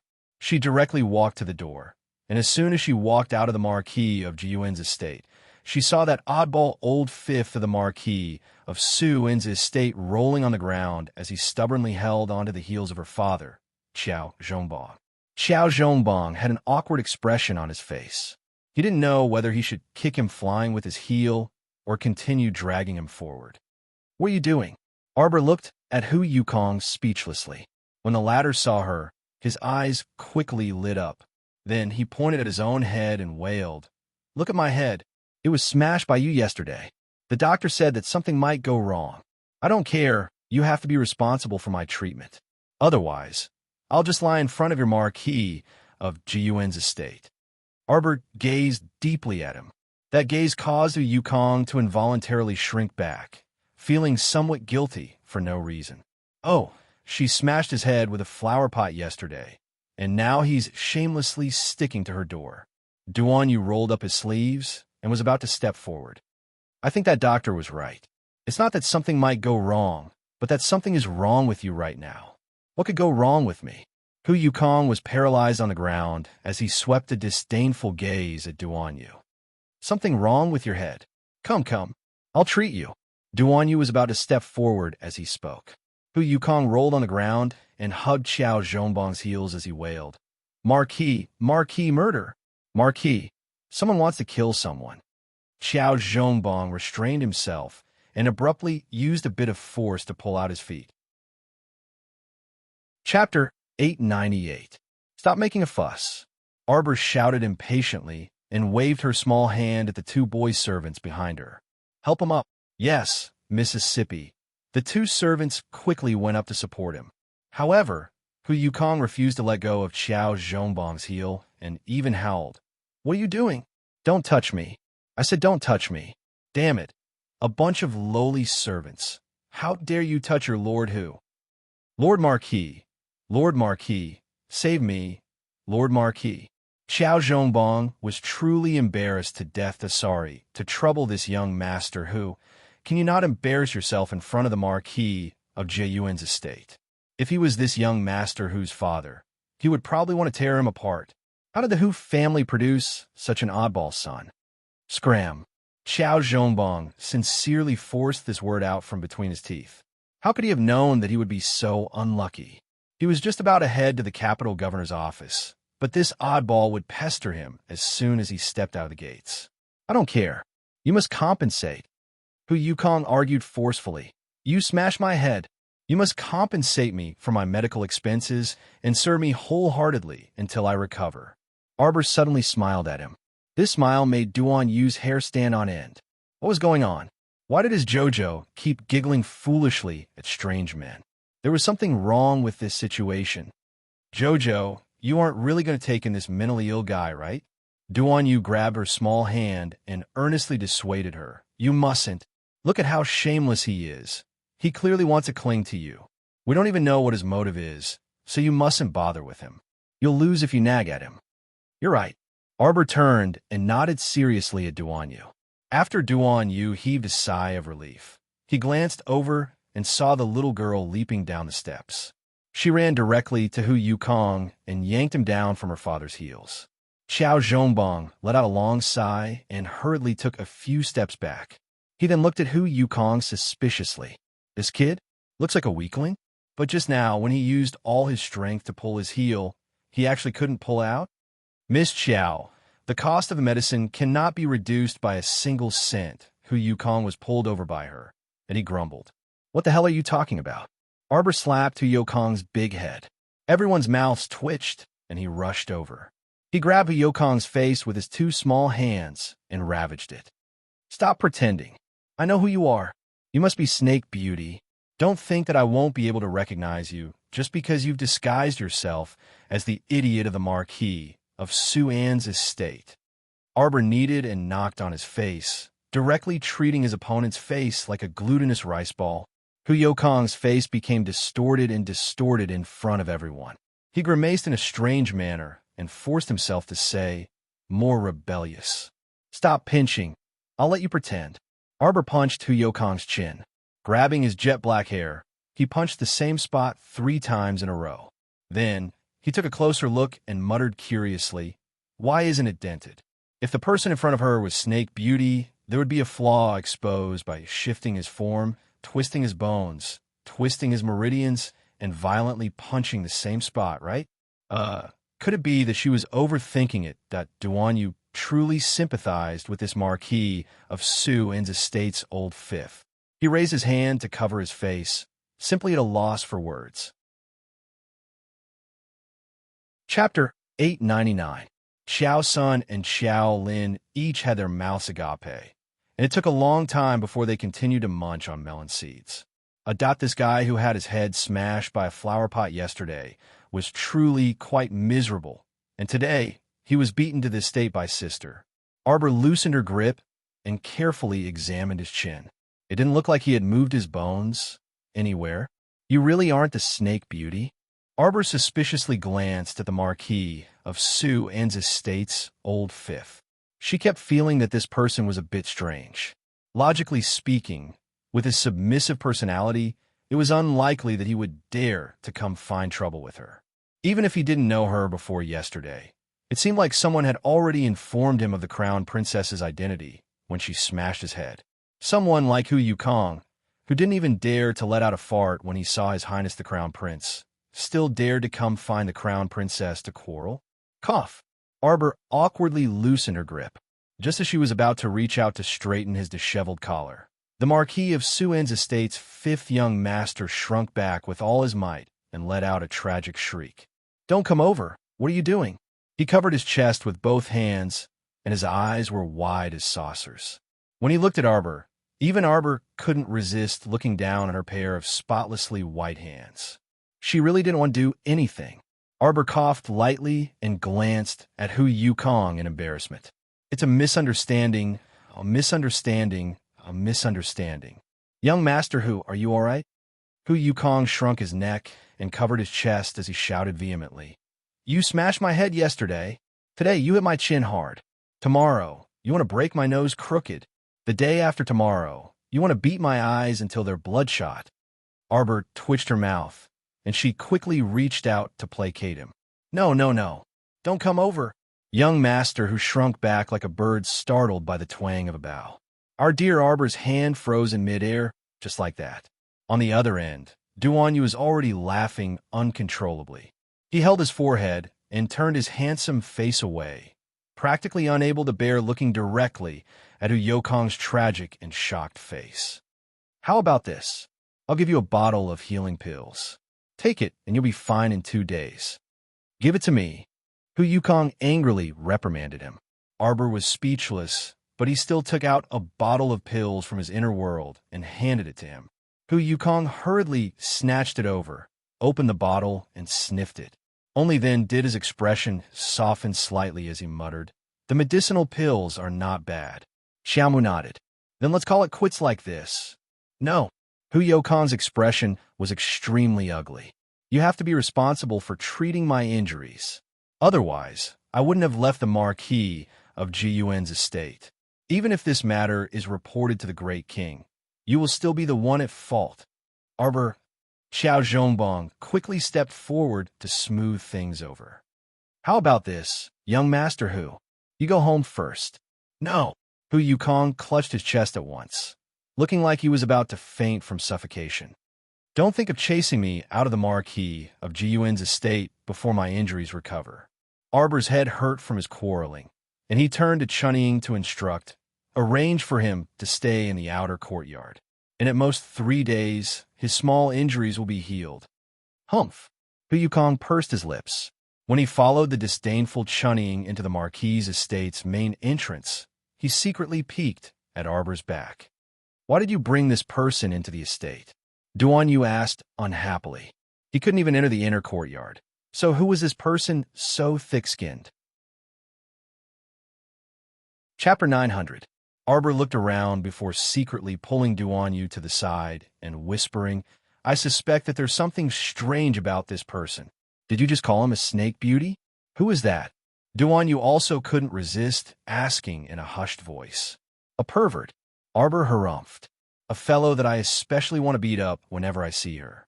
Duanyu's mouth twitched before he said with certainty, "That person must be especially ugly. Unlike him, who is likable because of his good looks." Arbor nodded, and the two of them huddled together and muttered for a while. Xiao Zhongbong wanted to laugh as he watched from behind, so he coughed and said, "Jojo, Dad is going to the capital governor's office and will return at noon." Arbor turned to look at Xiao Zhongbong. He knew that Dad must be going to follow up on the Qiao clan's matter, so he nodded and watched him leave. "Jojo, then we'll make an appointment. I'll come pick you up in a few nights." After Duanyu left with a wave of his paw, Arbor sent the 3 little radishes back to the estate and went to beautiful Vista Court to talk with her mother. It just so happened that her mother had finished giving out some orders and was free. When she saw her walking over, she happily waved at her. "Jojo, you came at the right time. Mom just wanted to talk to you about something." "What is it, Mom?" Wei Ziqing pulled her daughter's hand and sat down on the side. Didn't the Qiao clan all go to jail? From Xiao Mo's words, it seems that they want to banish all of them from the capital. Mom was thinking that old Sixth Qiao's family was implicated for no reason. I don't know if there's any way to bail them out. The Supreme Court hasn't passed a verdict yet. There's no verdict yet, Arbor said dryly. Mom, banishment isn't Imo Yin's idea, it's mine. I want all these people to disappear from my sight. Wei Ziqing's heart tightened. Then what about your grandmother? Arbor was expressionless. Does Dad also want to bail elderly lady out? Arbor didn't want to make himself feel wronged. This old lady was not much different from her previous life. She caused trouble all day long. Now that she had become like this, she could only blame herself. Alas, Wei Ziqing sighed. Although your grandmother disappointed your father, she was still your father's mother. Forget it. You don't have to worry about this matter. Let your father handle it himself. Arbor nodded non-committally. Is there any way to get Xiao Laolu and his family out? Wei Ziqing asked again. If they don't have a place to stay, we can. Mom. Arbor shook his mother's hand. Don't worry about it. Don't even think about going through the trouble of bringing her back. A few years ago, you brought an old lady home to serve you all day long. Aren't you tired? Now, he had to get some clan relatives back to entertain them. After all, many years had passed, and it was hard to tell what was in a person's heart. It's not suitable for Qiao Laolu and his family of 3 to stay in our residence. Wei Ziqing glanced at her daughter and sighed helplessly. Daughter, we've been neighbors with your 6th uncle's family for so many years. Mom also hopes that they'll have a good life. Okay, Arbor nodded. I'll make arrangements for them. As for the others, Mom, you don't have to worry about them. Isn't it better to let them quickly stay far away from our home? If you're free, you can embroider flowers and raise plants. Isn't that better? Why do you have to bring back some ancestors to worship? Even if you don't find it tiring, I feel tired for you.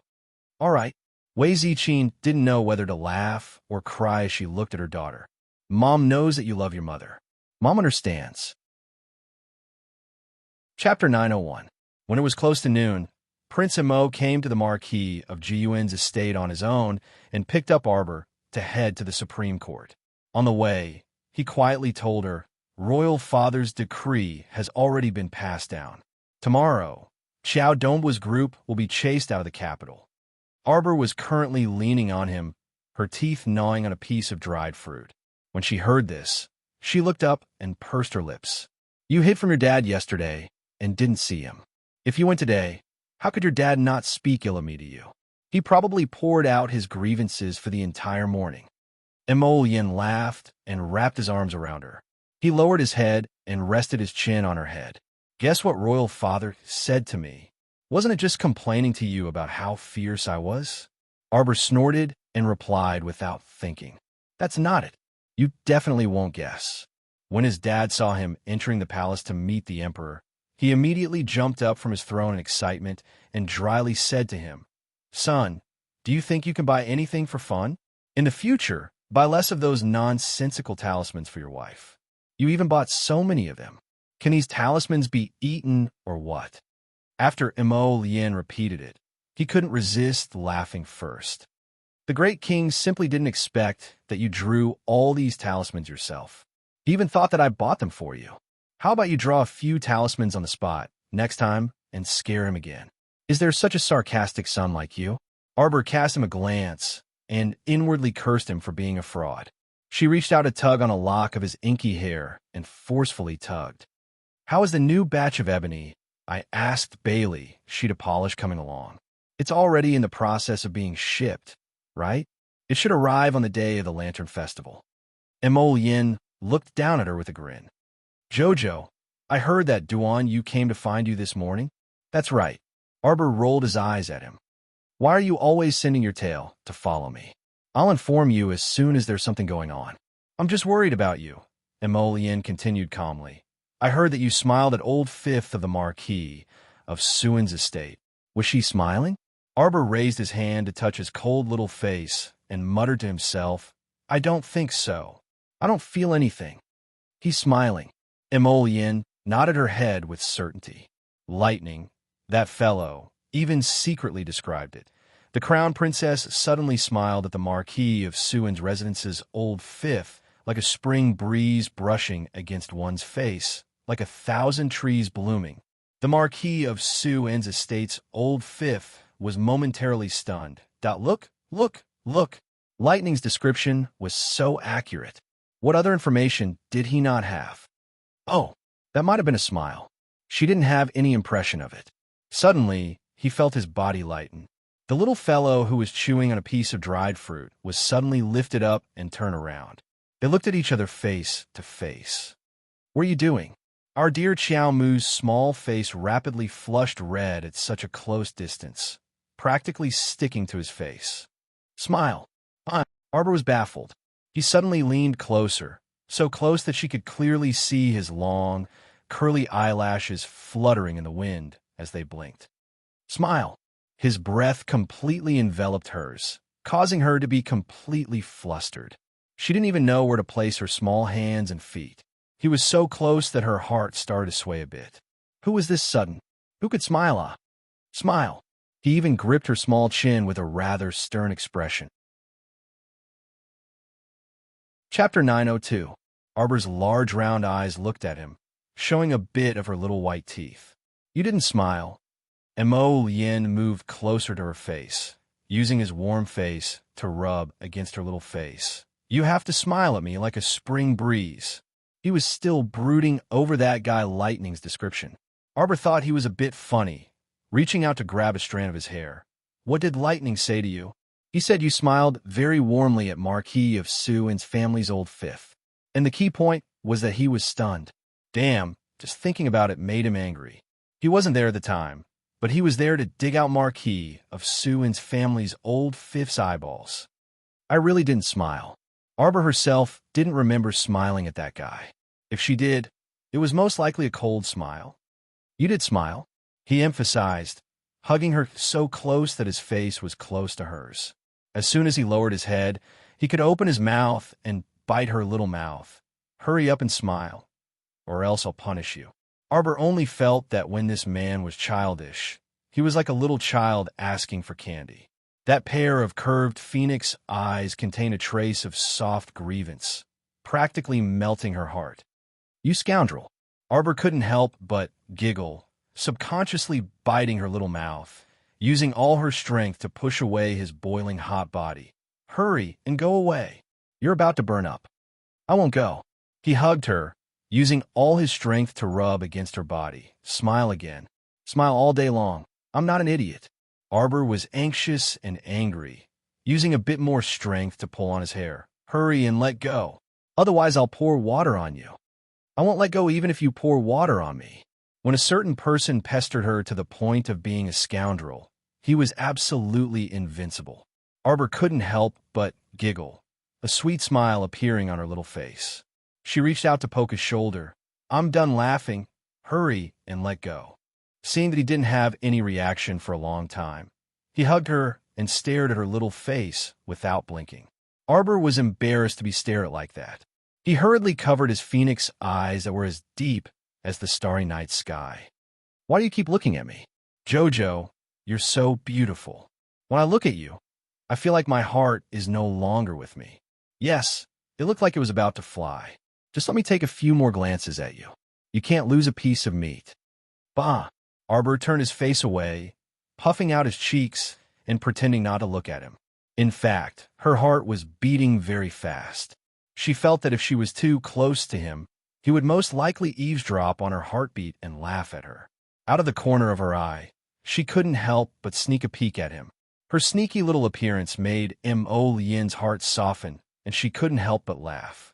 Mo Lien hugged her and rubbed her up and down.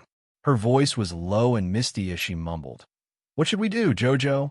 You still have 2 months before your hairpin ceremony. Sigh. He was so anxious waiting.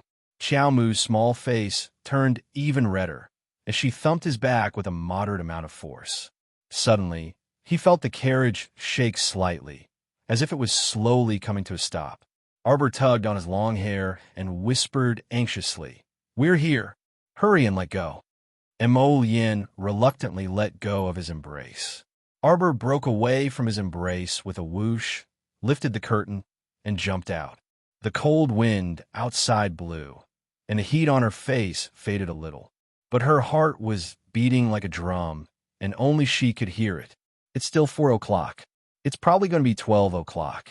Don't wait for me. Chapter 903. Arbor reached out to cover her face. When she turned back to see him following her with a smile, she couldn't help but glare at him. This person had a strange charm all over him, like a magnet that always attracted other people's eyes. He was especially annoying.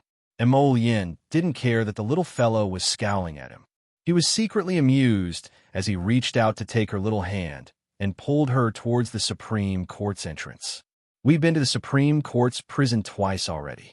I'm familiar with the place, so I won't go down with you, okay? Arbor nodded, using her eyes to indicate for him to let go. You're not going down with me, so why do you keep holding my hand? You're obstructing other people's movements. Emolien looked at her innocently. I'll send you to the entrance. The Supreme Court's vice-chancellor had already heard the news and ran out to receive them. It was the nearly 40-year-old official that they saw last time. Beside him was a naturally supercilious official. When he saw the crown prince and crown princess, he also came over to greet them with a smile. Emolien said in a low voice, "This is official Gu." Emolien secretly gave Arbor a look and transmitted a voice into her ear. He's the one who barged in his second imperial brother's Fu to capture Ding Ting Ding. Arbor was enlightened. She glanced at official Gu, but didn't say much to him. She followed the Supreme Court's vice-chancellor to the prison. Along the way, the Supreme Court's vice-chancellor politely exchanged greetings with Arbor. The capital's Qiao family are all locked up in the prison in the north. Qiao Dongbua and the others are all locked up separately. I don't know which one the crown princess wants to see. I don't want to see Qiao Dongbua. Arbor pursed her lips. Take me to the prison cells where the Qiao family's commoners are locked up. Yes. The Supreme Court's vice-chancellor called over a jailer to lead the way, and he brought Arbor to the largest prison cells in the north. There were 40 to 50 people locked up in each cell. It was a dark mass as far as the eye could see. Seeing that someone was coming over, those people were like dying quails. They couldn't help but cry out, "Let me out," one after another. Scram, scram, scram. The jailer swung his whip and flung back the hands that had broken out of the wooden cell. Arbor passed by and searched for 6th Uncle Qiao's family of 3 in the cell. All of a sudden, a person pushed his way to the front of the wooden cage and slammed his head into the cage. He clung onto the wooden pillar and shouted at her, "Arbor, how dare you come to Arbor? You bitch, you caused us to be in this state, and you still dare to come and see us? You black-hearted, venomous woman, why don't you just die?" A whip struck her hand, and in return, she let out a wail of pain. Arbor turned his head and looked at Joni coldly, a mocking smile on his face. Miss Qiao definitely didn't know that she would live such a miserable life. Arbor tossed her howls and clamors to the back of his mind and strolled past her.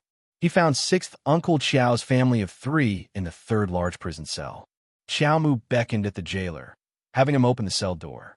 Instantly, many people attempted to charge out. When the jailer saw this, he effortlessly lashed them back with a few whips.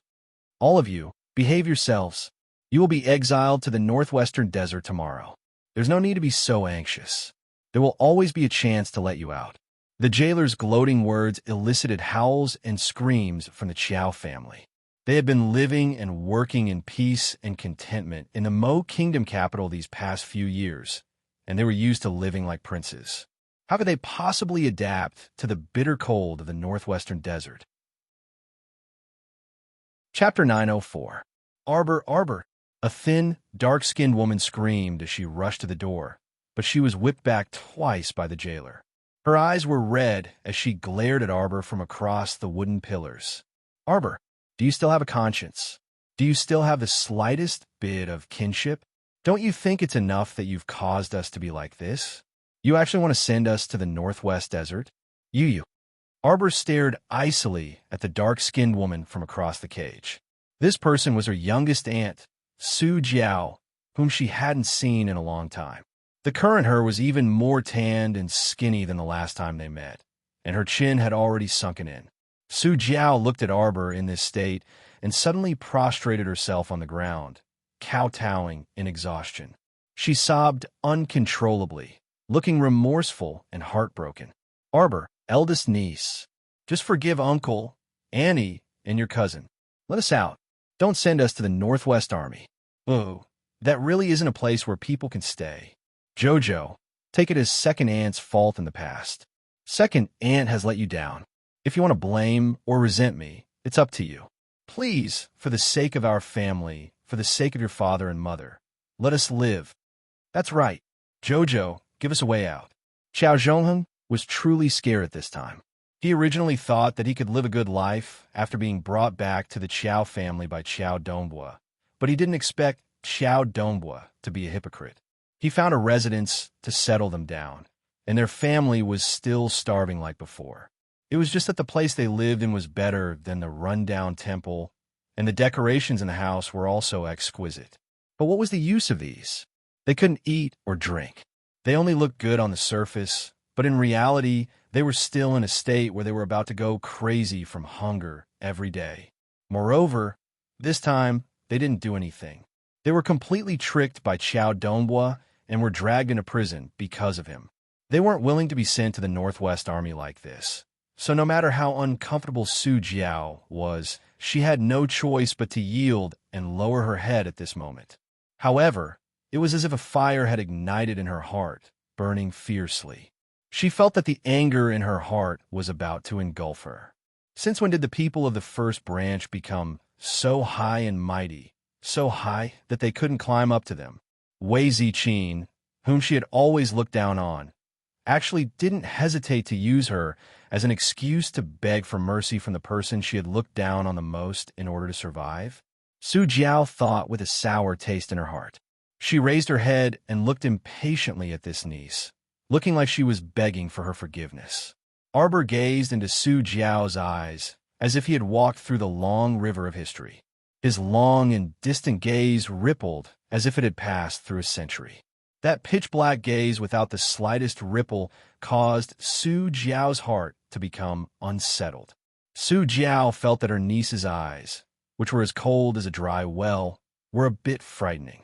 It seemed that ever since this niece was 7 years old, she had accidentally rolled down the hill from the academy. After she woke up from her coma, Su Jiao's life started to deteriorate day by day.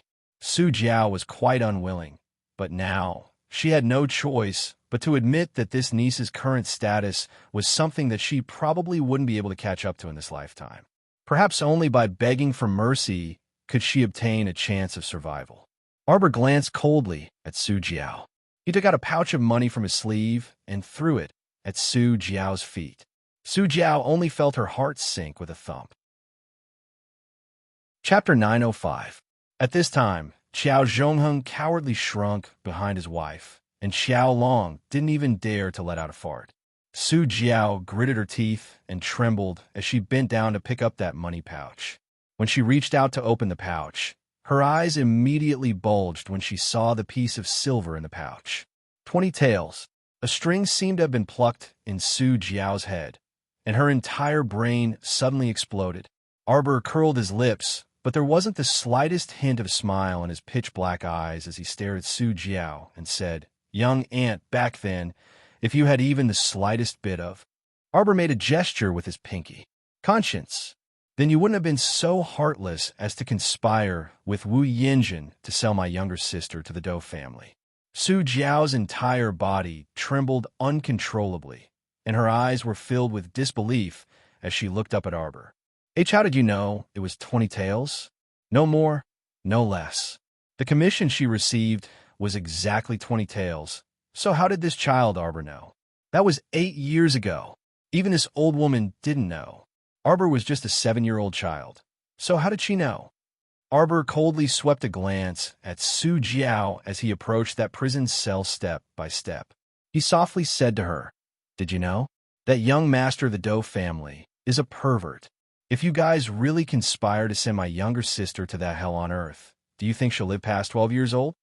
Su Jiao's entire body trembled.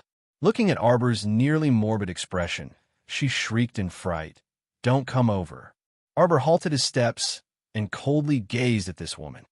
20 taels to buy the lives of your family of 3. Keep the change. Old Sixth Xiao and Sixth Aunt Xiao both looked up at this time and narrowed their eyes as they glanced at Arbor. They didn't seem to have expected that she would be so ruthless as to abandon her own uncle and aunt. Xiaoya, on the other hand, followed behind her parents. Her pair of cold eyes contained a faint light of confusion as she looked at her, just like that. Arbor. Su Jiao was thoroughly flustered.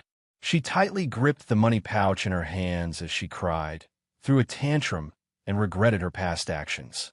Jojo, Annie knows her mistake. Auntie really knows her mistake. Can you give me another chance?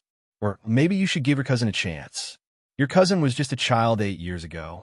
He didn't know anything. He's innocent. Jojo, I beg you, don't be so cruel. Innocent. Xiao Mu sneered as she turned around to look at her deeply. If he hadn't been reborn, his sister Jolin would have died next year. At that time, who would give Jolin another chance? Who could pity Jolin? Who could sympathize with her, a person who had lost her mother, her younger sister, and her younger brother? Who could sympathize with her? Her future would be so bleak. Don't blame her for being ruthless. It was an era where either you die or I die. It was better for you to die. Xiaoya and her parents followed behind Arbor and walked out of the prison cell under other people's envious gazes. All sorts of feelings welled up in her heart. When she walked into the sunlight, she saw that person turn around and smile foolishly at her. Her ice-cold heart seemed to have been melted by something as it slightly smoothed out. Xiao Mu sprinted towards Mo Yin and ran headfirst into his embrace. Prince Mo was bursting with joy when he saw that face begging for a hug. Chapter 906. His little fellow had taken the initiative to ask for a hug. It was such a good thing, so of course, he had to firmly grasp it and hug her tightly without letting go. Xiaoyu was startled, and her expression was somewhat dazed as she looked at the two people hugging in front of her.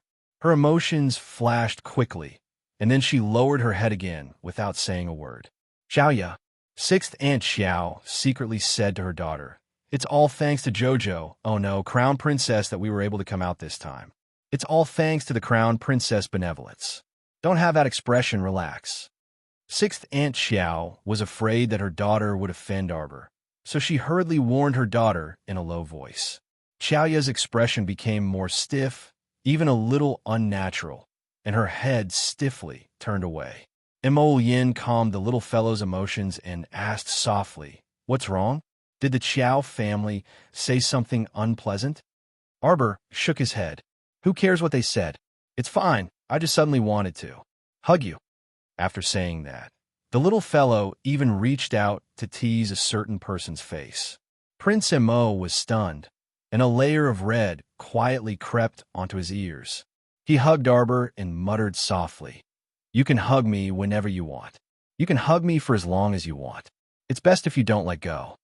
"You're dreaming," Arbor muttered softly and reached out to push him. "Let's go." Mo Yin raised her hand to touch her own face. It was indeed a beautiful face, In order to reassure his mother, Arbor specially arranged for Sixth Uncle Qiao and his family to live in a small residence on Shilua Street. The residence had 2 entrances and was of moderate size. It was more than enough for 3 people to live in. Sixth Aunt Xiao tried to get close to her along the way, but she kept calling her Crown Princess instead of the usual Jojo, and the conversation was awkward everywhere. In addition, the Crown Prince, this great Buddha, was present. Sixth Aunt Xiao and Sixth Uncle Qiao were so uneasy that they didn't know where to put their hands and feet. They occasionally spoke along the way, but it was quite awkward. Later, they simply stopped talking. When they arrived at the boundary of Shilua Street, the carriage stopped at the intersection. There were tents all around, so the passage wasn't very smooth. It would be faster to walk. Mo Yin held Arbor's hand and led Xiao Laolu and his family to the entrance of the small house. Xiao had been silent all this while. At this moment, she raised her head and quickly scanned the house. Something flashed through her eyes and quickly disappeared. "From now on, you can stay here." Xiao Mu glanced at Xiaoya, who had her head lowered, before turning Say to 6th Aunt Xiao. This small residence is basically complete, so you don't need to add anything else. You can directly move in. Yes, yes, thank you, Crown Princess. Thank you. Xiao Lu's aunt hurriedly bowed and expressed her gratitude.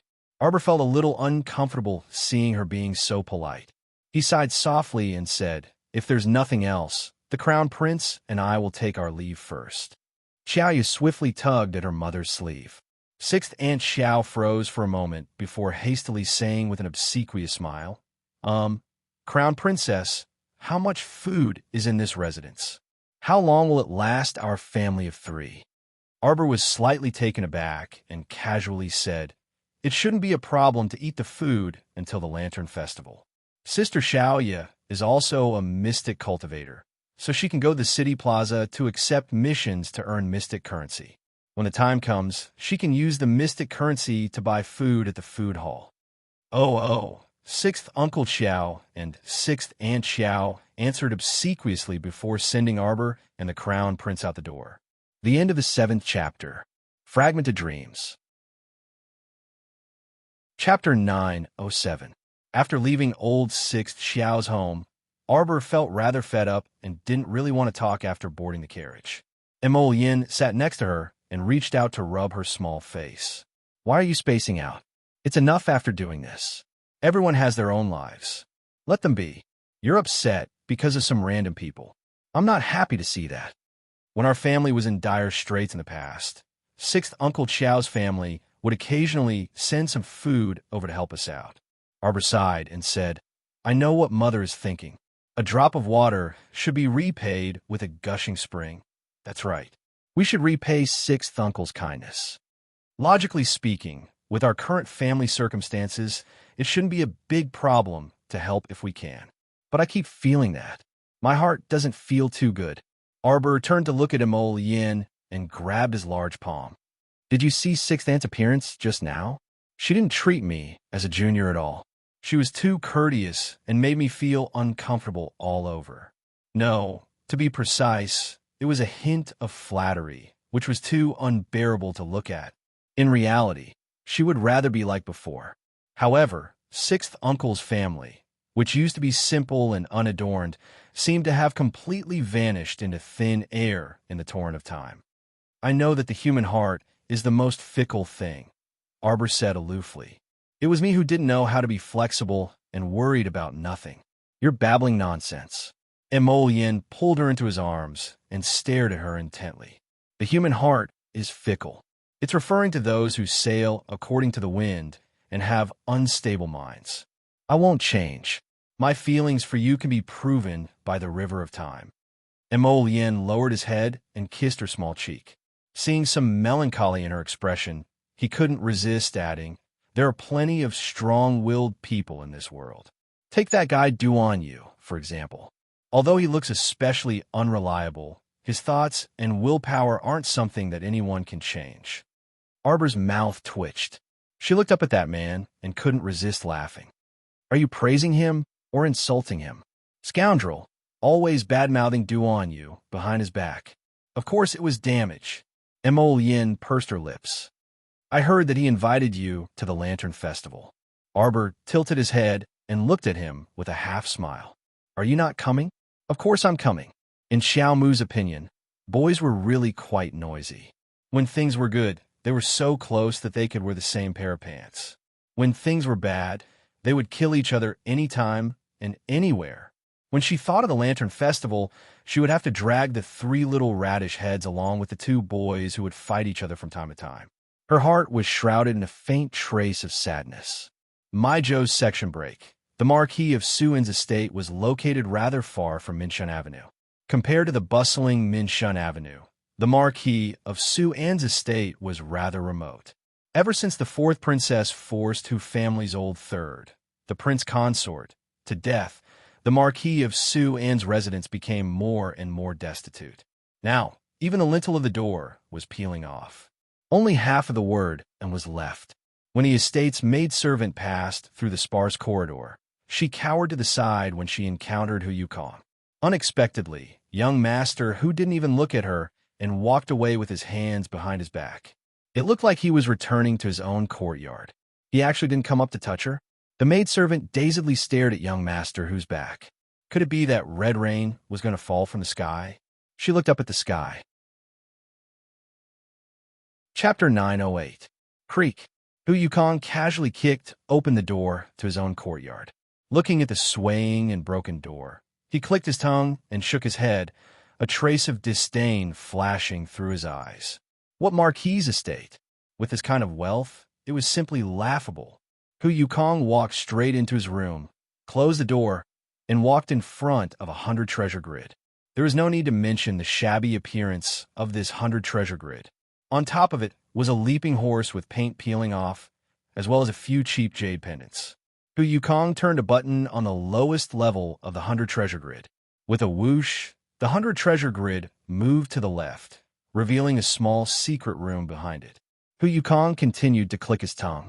Not to mention how crude this mechanism was, just this fucking impoverished marquis estate, which didn't even have a billionth of his treasures, still gave him a shitty secret room. In the beginning, he was so excited that he wanted to die.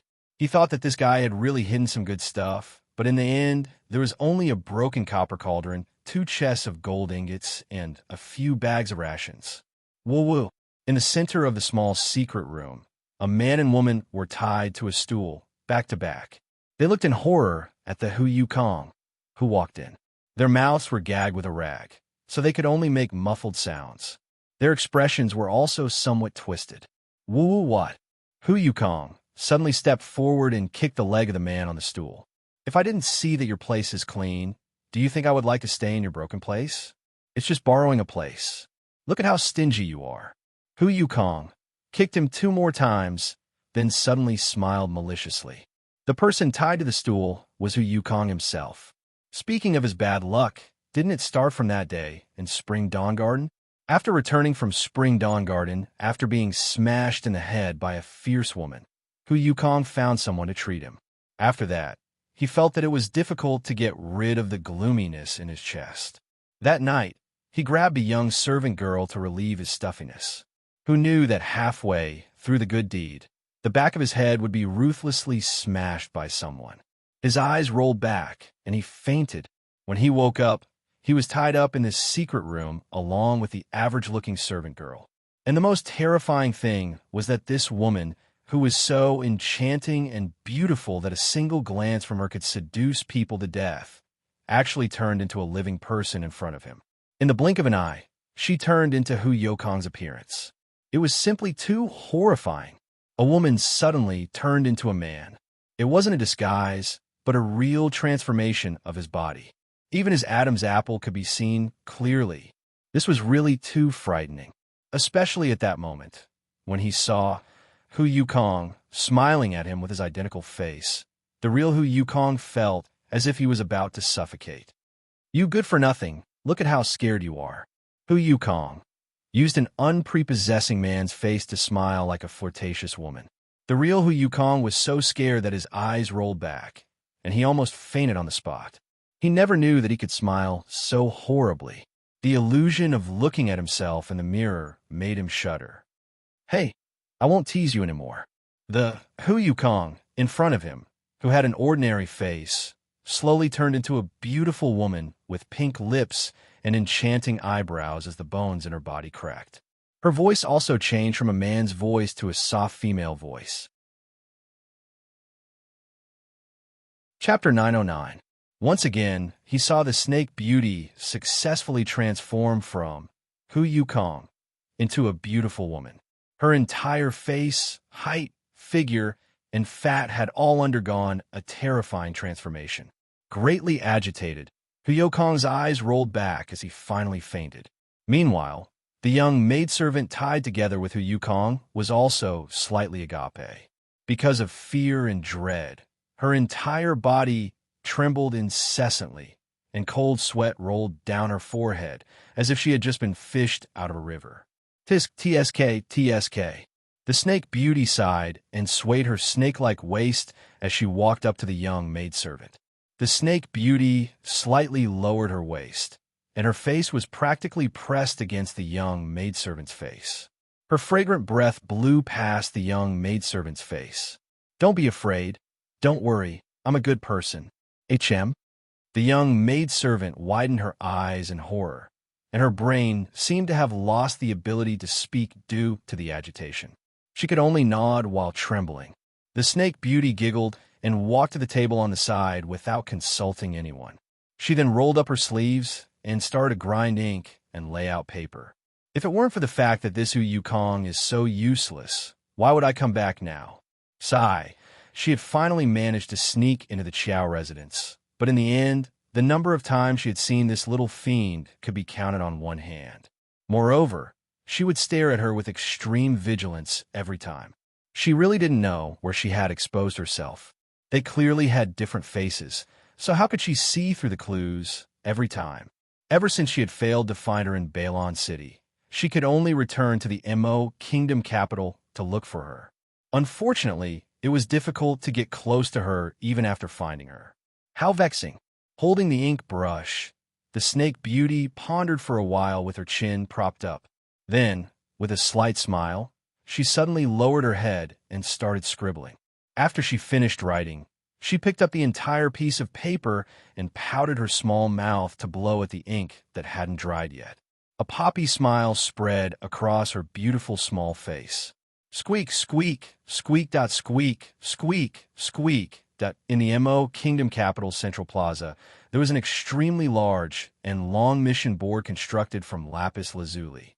All kinds of missions were posted on it for people to choose from. Many special operations teams would come here every few days to take on a mission in order to maintain their daily necessities. On this day, as usual, there were people coming and going in the city's Central Plaza. There were too many to count of those who were accepting and handing in missions. When teams that were familiar with each other met, they would politely greet each other and ask each other questions. It was almost noon today, and there were quite a few team members gathered in front of the mission panel. Just like before, they were searching for the mission they wanted to take on according to the various mission lists. Then, everyone's eyes fell on a piece of crimson paper that was stained with ink and had a few words written in flamboyant calligraphy. That wasn't an ordinary mission announcement, but make way, please make way. The vice captain of the giant bear squad, Hannah Mushroom, moved her large body and squeezed into the crowd. "Why are you all in a daze in front of the panel? Hurry up and leave after taking the mission slip. All of you are standing here. Hey, look, are my eyes playing tricks on me? You're not seeing things. This is a visit at the Spring Lantern Festival. He must take away the Northern Prince Mo's favorite. Notice is hereby given. Signed by..." Ding Ting Ding Wagu's eyes almost popped out of their sockets as she shouted, "Holy shit. Am I seeing things? Ding Ting Ding has issued a challenge to His Highness the Crown Prince." Ding Ting Ding? What Ding Ting Ding? Is it that Ding Ting Ding? Which Ding Ting Ding is there in this world? Fuck, Ding Ting Ding has gone overboard this time. Wait. Chapter 9:10. Wow. Ding Ting Ding is going against His Highness the Crown Prince this time. How can this be the same as those people in the past? Oh my god, I'll bet with you that Ding Ting Ding's plan to steal this time will definitely fail. What kind of person is His Highness? He won't let that bastard get away with it. The crowd was in a frenzy as they discussed the matter. Loud noises could be heard everywhere. Guess what treasure His Highness the Crown Prince treasures? Could it be some kind of heaven-defying cultivation technique or something like that? Or some kind of miraculous elixir? Holy shit, Ding Ting Ding can't be coveting His Highness's vast territory, right? Out of the way, out of the way. Everyone, disperse and make way for His Highness. Everyone, out of the way. Don't crowd this place. 2 rows of guards ran over and pushed the crowd to the sides. That lapis lazuli panel was revealed from the bustling crowd. A tall, ink-colored figure slowly approached the lapis lazuli panel. He coldly stared at the piece of red paper fluttering in the wind. He raised his right hand slightly and suddenly clenched his 5 fingers. That piece of red paper flew into his hand with a whoosh. The man's eyes lowered as he coldly stared at the piece of red paper in his hand. No one knew this better than he did. Whatever heaven-defying cultivation technique, miraculous elixir, or even the vast territory. None of them were his treasures. Ding, ting, ding. That damned bastard actually wanted to extend his demonic claws to his treasure. He wanted to kill this guy with his own hands. Mo Yin's eyes were cold as he tightly clenched the piece of red paper in his hand. When he opened his hand again, the paper had already turned into nothingness and scattered with the wind.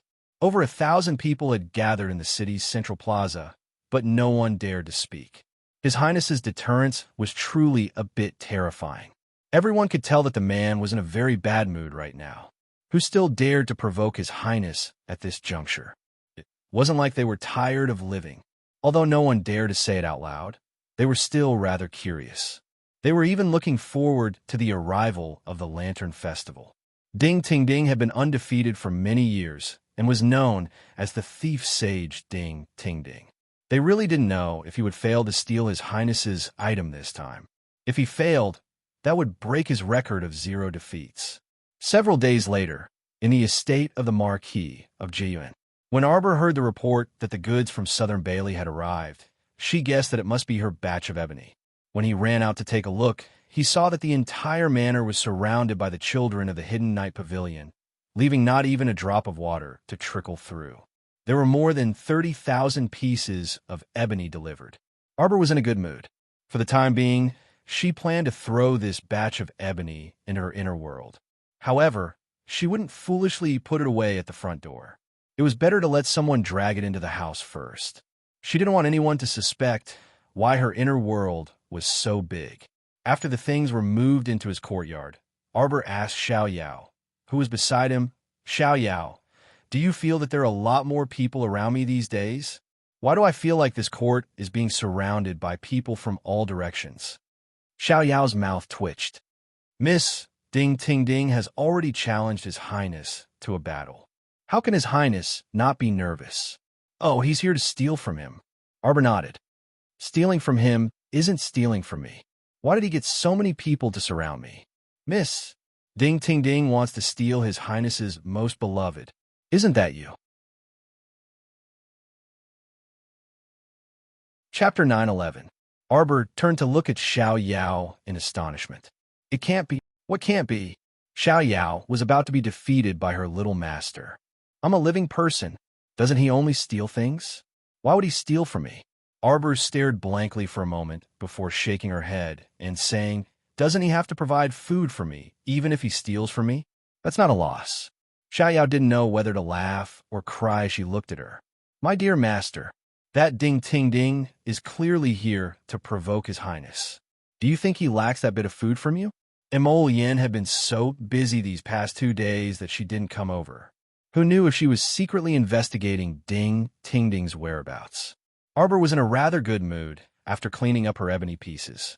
She turned to Xiao Yao and said, "Xiao Yao, let's add more dishes tonight." Xiao Yao didn't make much of a fuss when she heard about adding more dishes this time. She looked at her worried expression with a bitter expression. "What's wrong? You're not even happy about adding more dishes." Arbor went up to grab her little hand and said, Let's go. Come with me to the kitchen to take a look and see what dishes we should add. Do you want to drink chicken soup?" "Miss, why aren't you worried at all?" It turned out that when Miss received the news a few days ago, she was still in a daze and didn't know that Ding Ting Ding's target this time was her. No wonder she had been so carefree these past few days. "What am I worried about?" Arbor snorted disdainfully. "If he dares to come, I'll kill him while I'm at it. Then everything will be fine." Xiao Yao turned her head and saw that her Miss's expression was especially serious and didn't look like she was joking. She couldn't help but burst out laughing. "That's right. My Miss is so powerful. How could she be captured by that brat successfully? Let's go."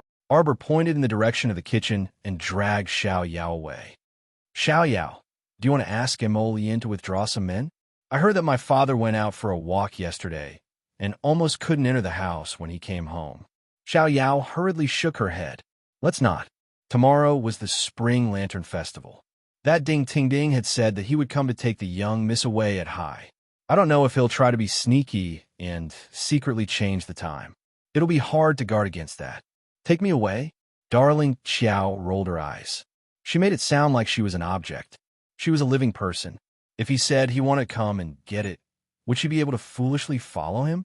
It's not like he's sick. All right, don't worry.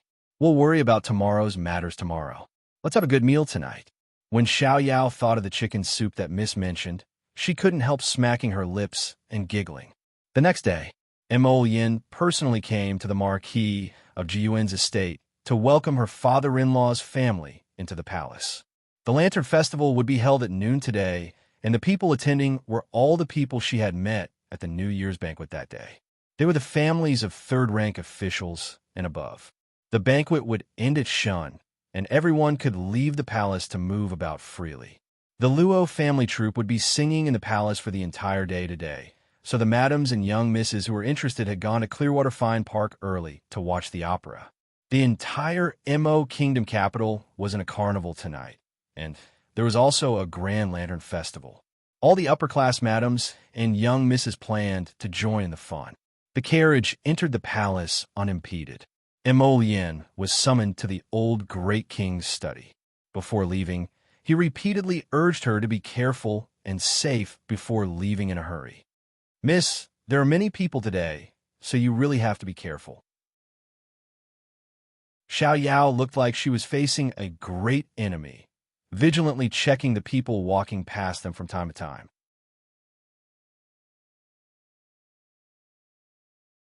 Chapter 9:12. That Ding-Ting-Ding said that he'll come to steal at night. According to Xiao Yao's calculations, that's when you'll be heading to the Lantern Festival. Why don't we cancel the lantern viewing event? Xiao Yao hurriedly said, No, the guy isn't qualified enough for me to change my schedule. Arbor curved her lips and snorted. Sister, what are you talking about? Xiao Lin leaned close to her and asked in a small voice as her eyes turned shrewdly. Nothing. Arbor raised her hand to rub her sister's head. Xiao Lin reached out to hold her arm.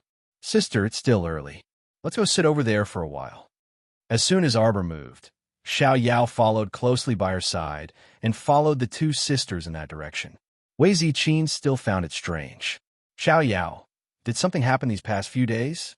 I keep feeling that Little Mo's expression was a bit off when he looked at our JoJo today. He looked so nervous. Xiao Yao didn't dare to say anything more to Wei Ziqin. She hurriedly shook her head and said, No.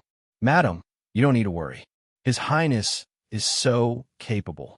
Don't worry, he won't let anything happen to Mississippi. The mother and daughters walked toward a waterside pavilion in Clearwater Fine Park. When they got closer, they saw a group of people walking along the waterside pavilion from the end of the winding white jade corridor. The one leading the group was a girl with a rather haughty attitude. Wei Ziqin recognized at a glance that this girl was the Zheng family's third miss, Her Highness Consort Zheng's niece. As for the two people behind her, they were no stranger to her. The Marquis of Placation's estate's third miss, Su Mingzhu, and fourth miss, Su Mingxin. Wei Ziqin's footsteps paused, and she hesitated whether to walk over to greet them. Looking at her two daughters, they had already walked over confidently, hand in hand. Her head hurt when she saw this banquet. If interacting less with people could save her trouble, Wei Ziqin would be happy to hide away. The two groups met in the Treasure Jade Pavilion. Crown Princess. Zheng Sin wasn't stupid. He nodded and bowed when he saw Arbor. Su Mingzhu gritted her teeth and tightly clenched the handkerchief in her hand. She followed her fourth sister, Su Mingxin, and bowed to Arbor while cursing her in her heart. During their encounter at the Spring Dawn Garden, she had been seriously injured. If it wasn't for the fact that her family had taken out pills to treat her injuries, she wouldn't have been able to walk in just a few days. Su Mingzhu hated Arbor so much that her teeth were itching. However, she had learned her lesson from being impulsive last time. This time, she held her breath and stood aside. She didn't say anything and just looked at Arbor coldly. Third young Miss Zheng smiled at Arbor and said, This Jade Treasure Pavilion has beautiful and elegant scenery. If the Crown Princess doesn't mind, would you like to sit down and have a drink with me? Arbor looked at her deeply and shook his head. No need. After saying that, he pulled his sister and turned to leave. Behind him, Zheng Sin bit her lip, feeling rather aggrieved. Wei Ziqin's heart was also in turmoil. Seeing that her daughter didn't want to mingle with these girls, she couldn't help but sigh in relief. She nodded repeatedly and followed her daughter out of the pavilion. Unexpectedly, before Arbor could take 2 steps, she was bumped into by a maidservant who pounced on her. Her clean dress was immediately stained with some tea foam, looking very indecent. Arbor looked at that maidservant coldly. "You did it on purpose." That maidservant trembled in fright. Her legs went soft, and she knelt on the ground. She repeatedly kowtowed and begged for mercy. "Crown Princess, have mercy. Crown Princess, have mercy." "Very good." Arbor's lips curled into a cold arc. "I'll fulfill your wish."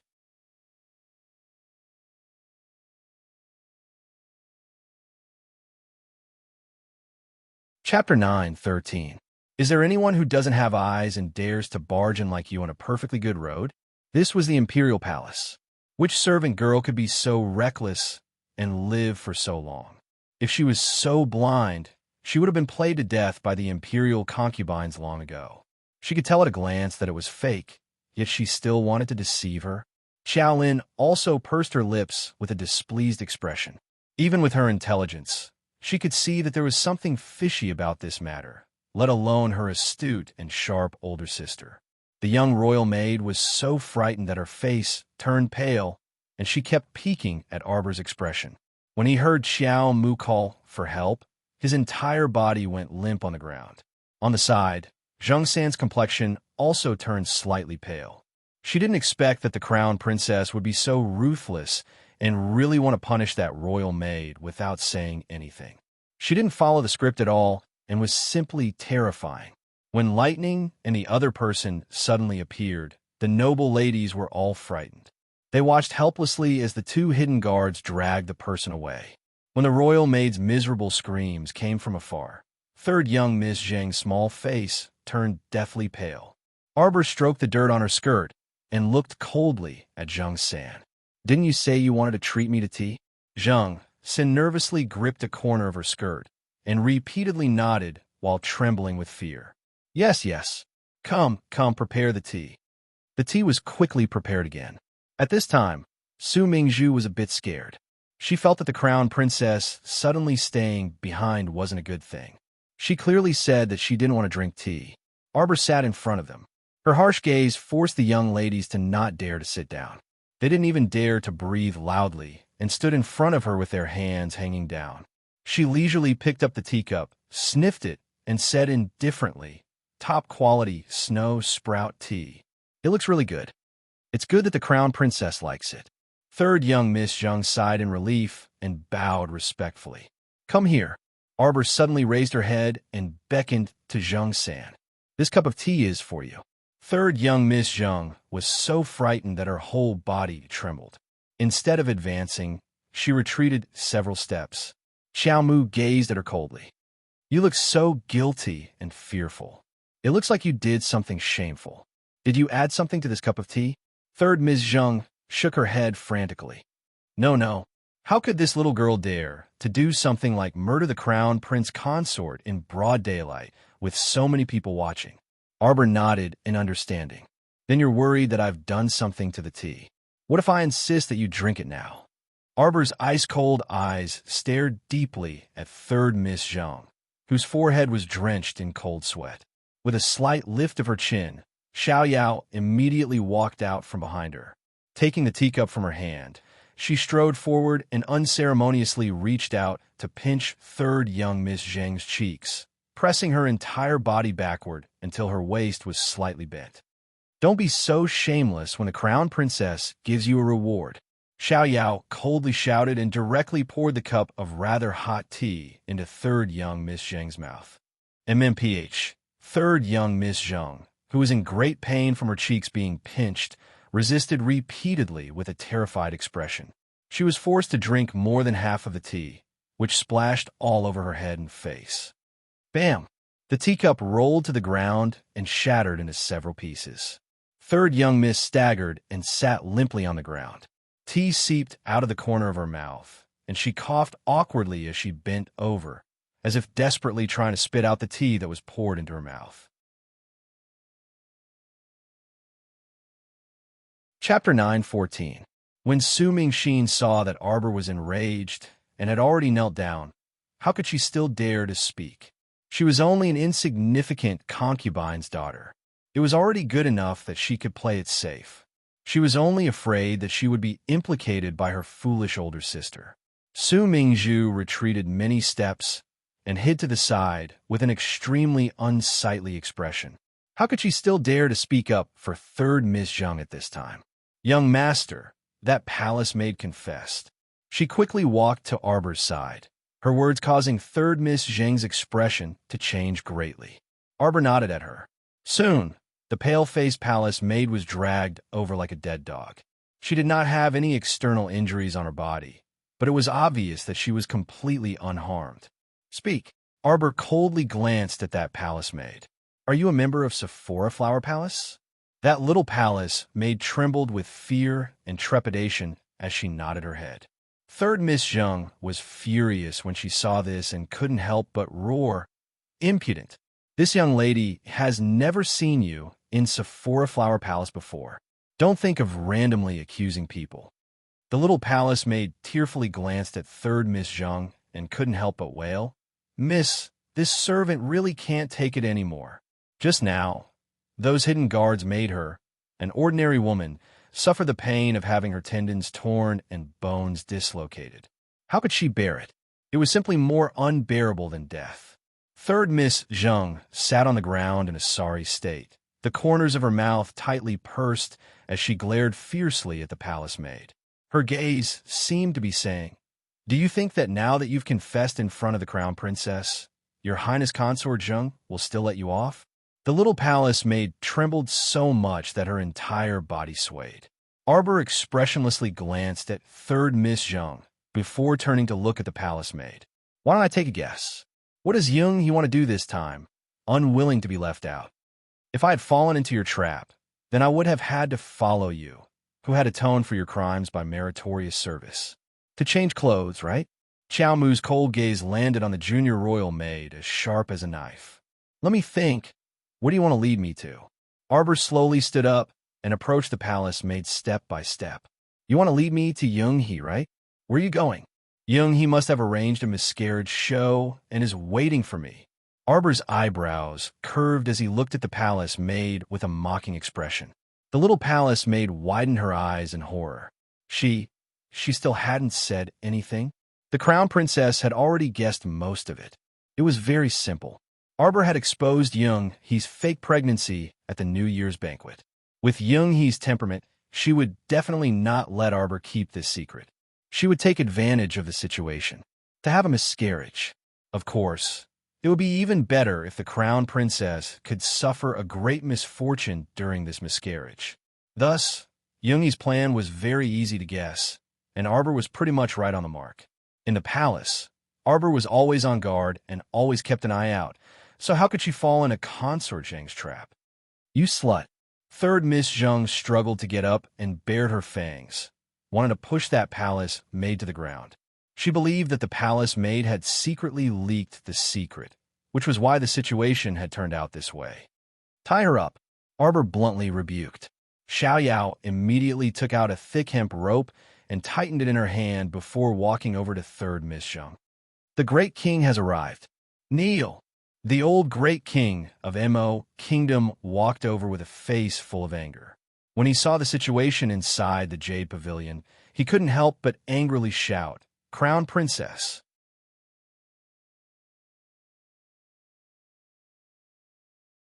Chapter 9:15. Qiao Mu coldly turned her head around and shot her gaze at the king, who was charging over in fury. Behind the great king was a Taoist priest in his 40s with a clear temperament. Dressed in green robes, he appeared to have the air of a transcendent being. Gong Chang'an wiped away the sweat on his forehead as he followed behind them with small steps. Apart from the great king, the crown prince and a group of civil and military officials also quickly walked over. Arbor greets the great king. Arbor calmly bowed. Without waiting for the great king to speak, he naturally wouldn't let himself be wronged and straightened up. The great king's expression was filled with rage. Before he could speak, the crown prince had already flashed in front of the crown princess. Disgraceful thing. The great king opened his mouth to scold his son, But when he looked up, he saw Empress Zhao walking over with many concubines and noble ladies. After the greeting, Empress Zhao calmly said, "This concubine heard that Consort Zheng just had a miscarriage in Sephora Flower Palace. This is truly too unfortunate. A while ago at the New Year's banquet, little sister Noble Consort seemed to be doing quite well. This happened so suddenly that I'm afraid there's something fishy going on." The great king instantly exploded like a lit firecracker.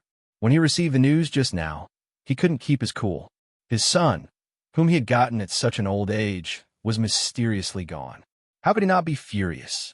If he hadn't lost his rationality due to anger, he wouldn't have directly stood up and led all the civil and military officials here to settle the score with the crown princess.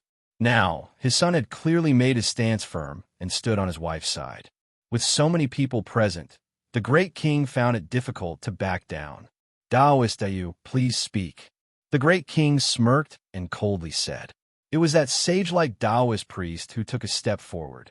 His gaze swept over Arbor in a strange manner, and then he said indifferently, "This humble Taoist has calculated that there is a vicious aura coming from the southeast. It will soar into the heavens and transform into a blade that will cut towards Sephora Flower Palace. I just reminded the great king that this murderous aura might be harmful to the great king's unborn children." Priest Dayu shook his head and sighed. "I didn't expect news of her ladyship's miscarriage to arrive so soon." Mo Yin sneered. "Taoist priest, if that's the case, then you're a person who can predict destiny. Why don't you help me divine my fortune for this month? If there's even the slightest mistake, I'll take your life." "Crown Prince," the great king shouted angrily. He hadn't expected the crown prince to be so disrespectful to Priest Dayu in front of so many officials.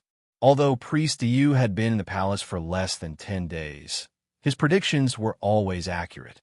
He could even provide the old great king with pills that could relieve his body's pressure. The old great king felt that those pills were even better than the body-strengthening pills provided by the Qin estate's patriarch. After taking them, he indeed felt much more energetic and energetic. The great king was displeased that the crown prince treated Priest Dayu in such a manner. However, Prince Mo didn't give the Taoist priest any face at all. "Withdraw. What vicious aura? It's all non-existent.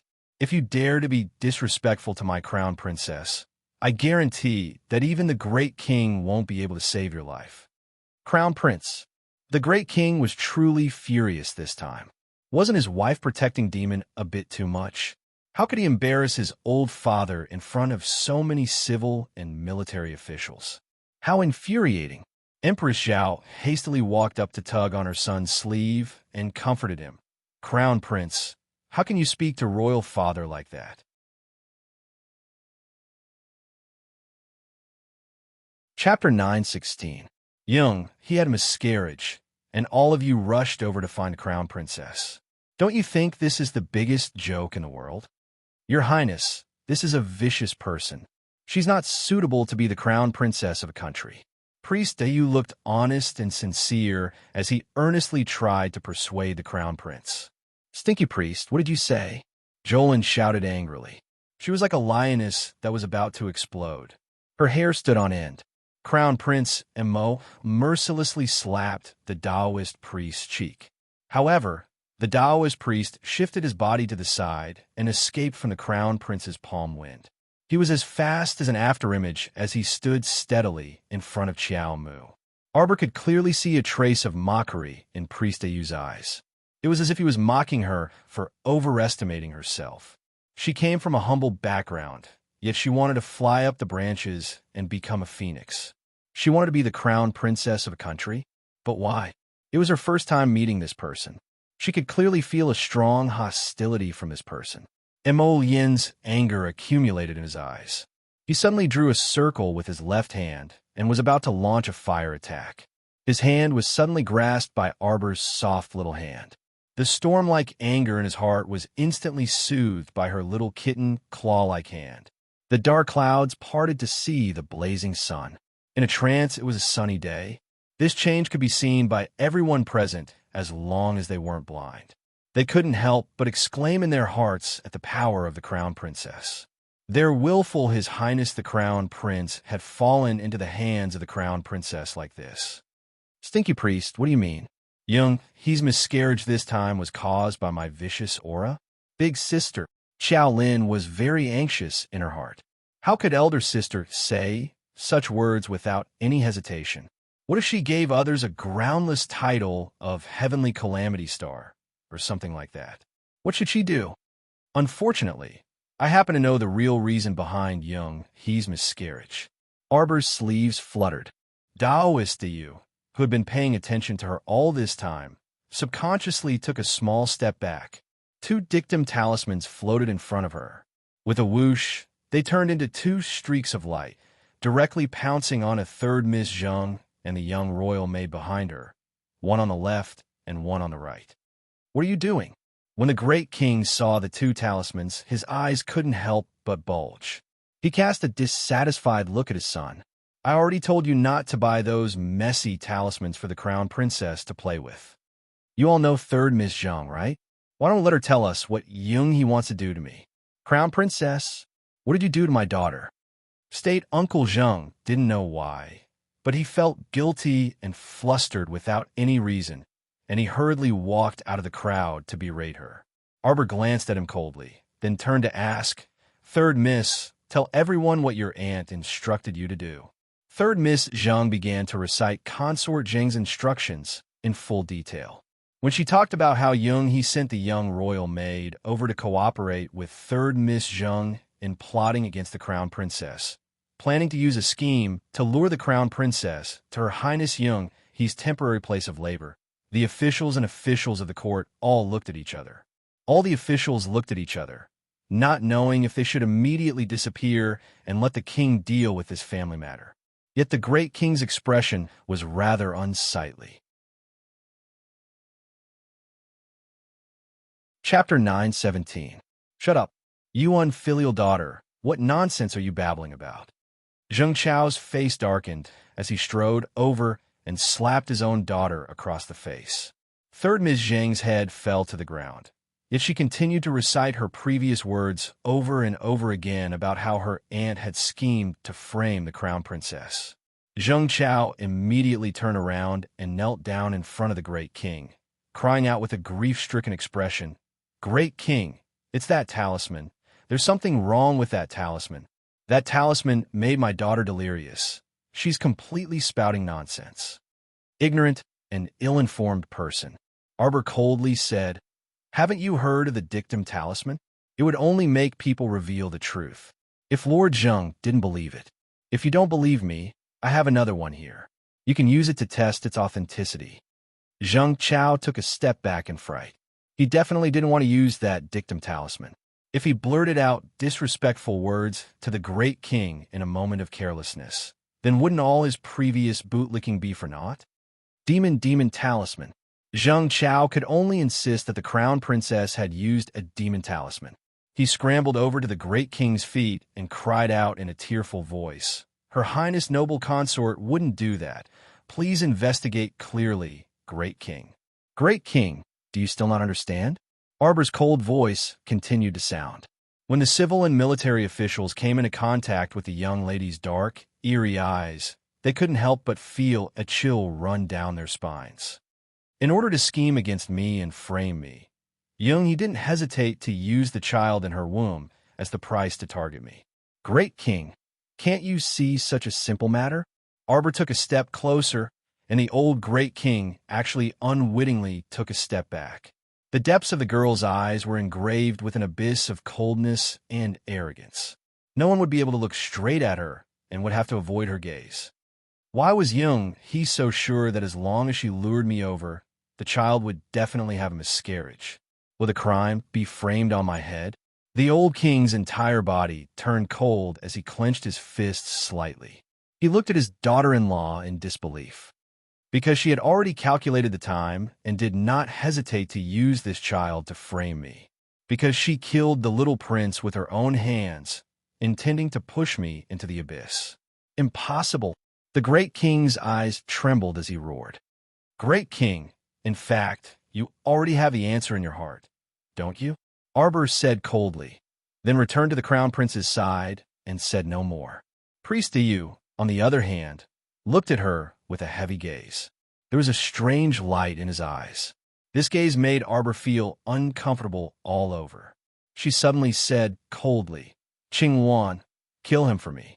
Everyone's hearts suddenly jumped because the girl had suddenly and decisively issued an order. Priest Diyu was right about one thing. The Crown Princess was indeed vicious, and her murderous aura was indescribable.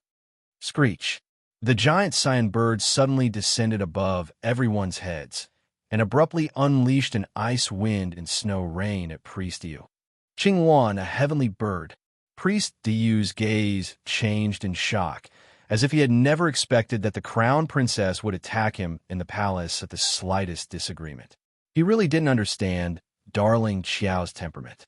Priest Diyu had previously wanted to kill her, so she wouldn't let him off. Whoosh! An icicle struck Priest Diyu's chest.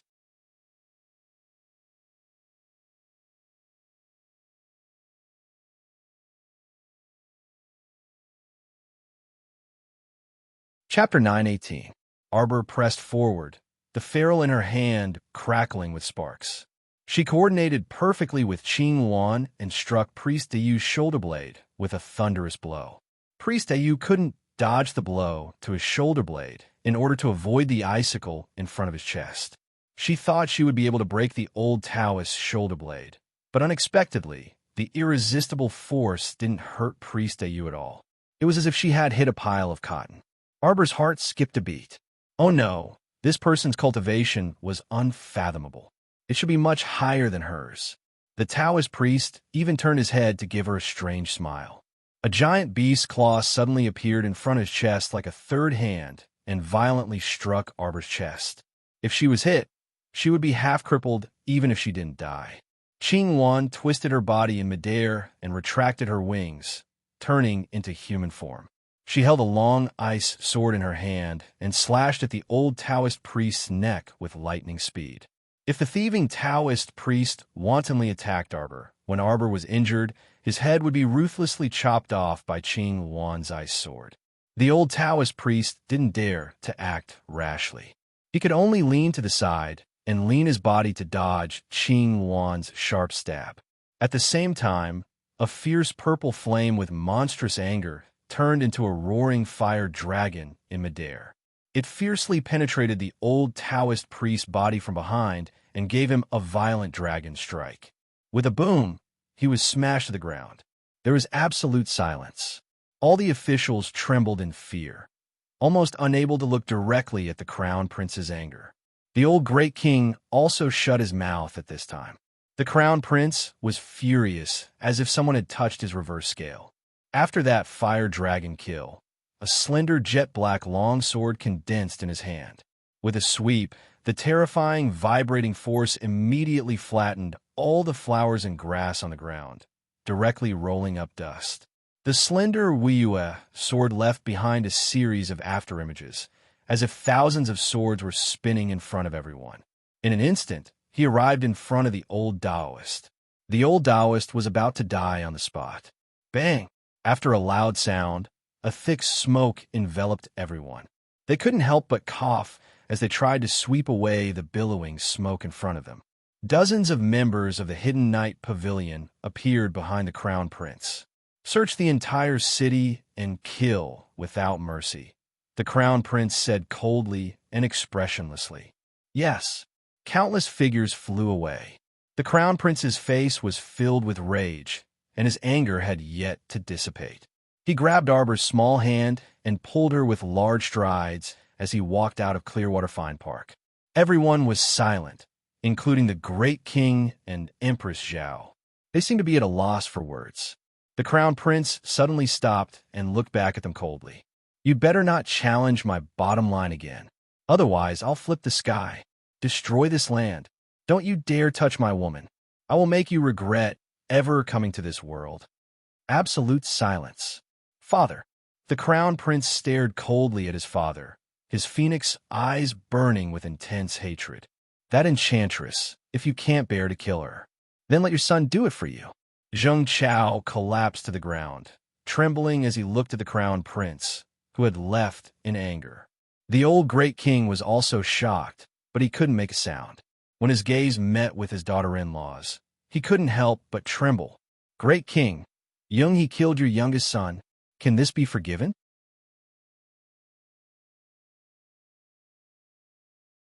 Chapter 919.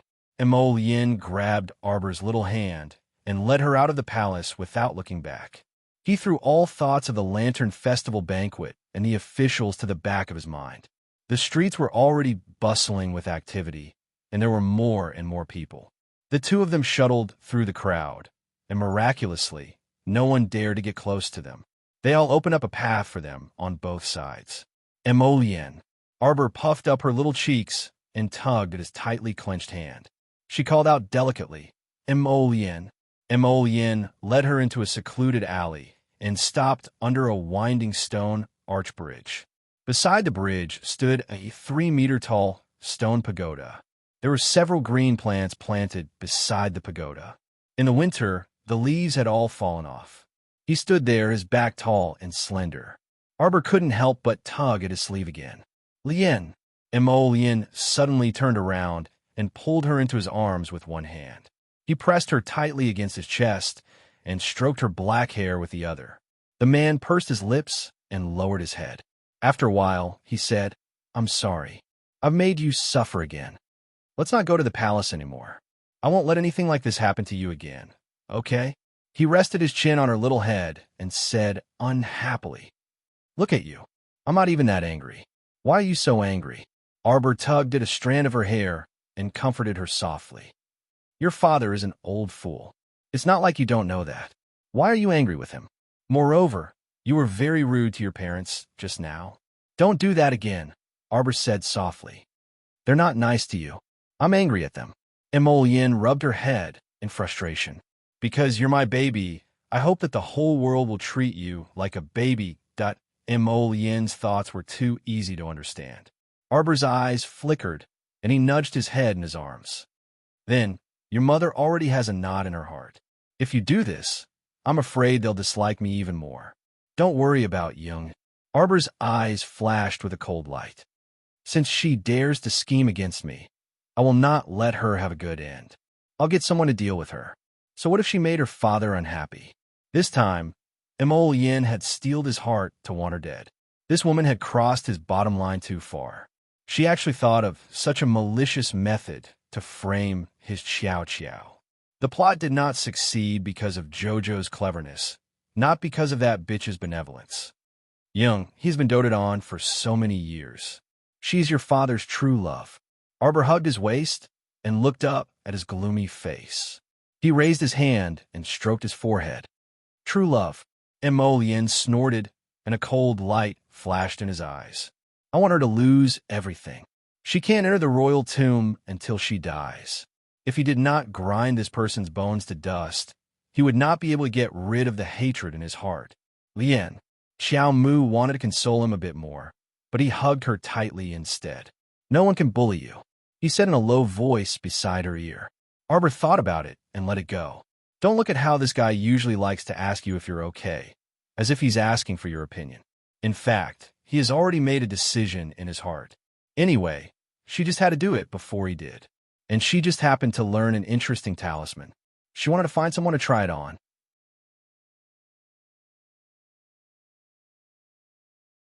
Chapter 920.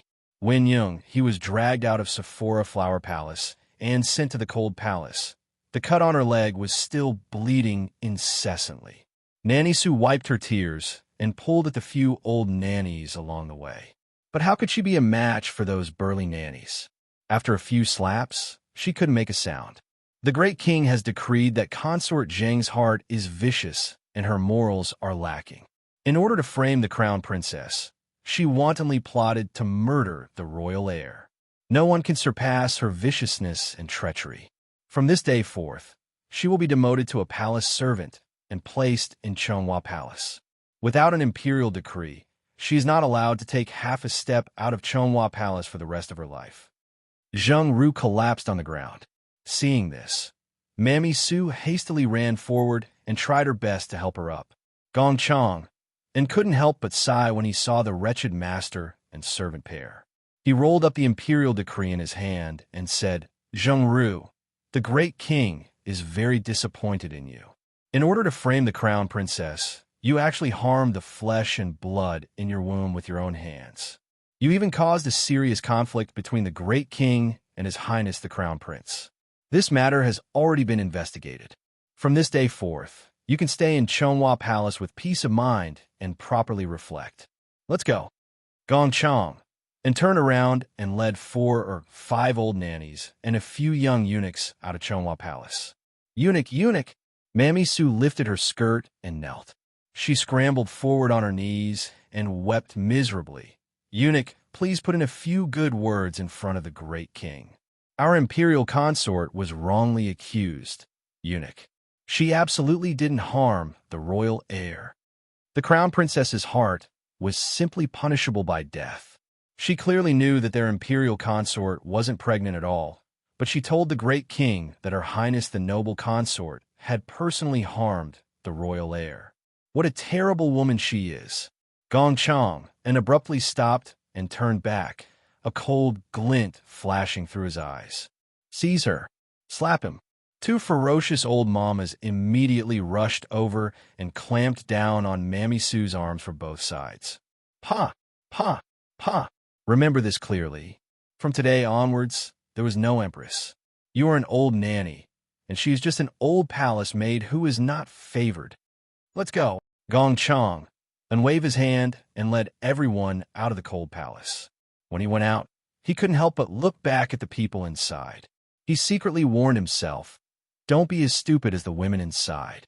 After causing so much trouble, she ended up in the cold palace. What a joke. On the way back to the central palace, Empress Zhao was silent for a long time before she turned to look at old Nanny Hua Xian, who was walking slowly beside the carriage. "Do you really think that the crown princess doesn't know that Zhengru's stomach is fake?" Hua Xian slightly raised her head and bowed to Empress Zhao. "Actually, Empress already has an answer in her heart. Isn't that so?" Empress Zhao only felt a slight chill in her heart. This time, Young He really went for wool and came home shorn.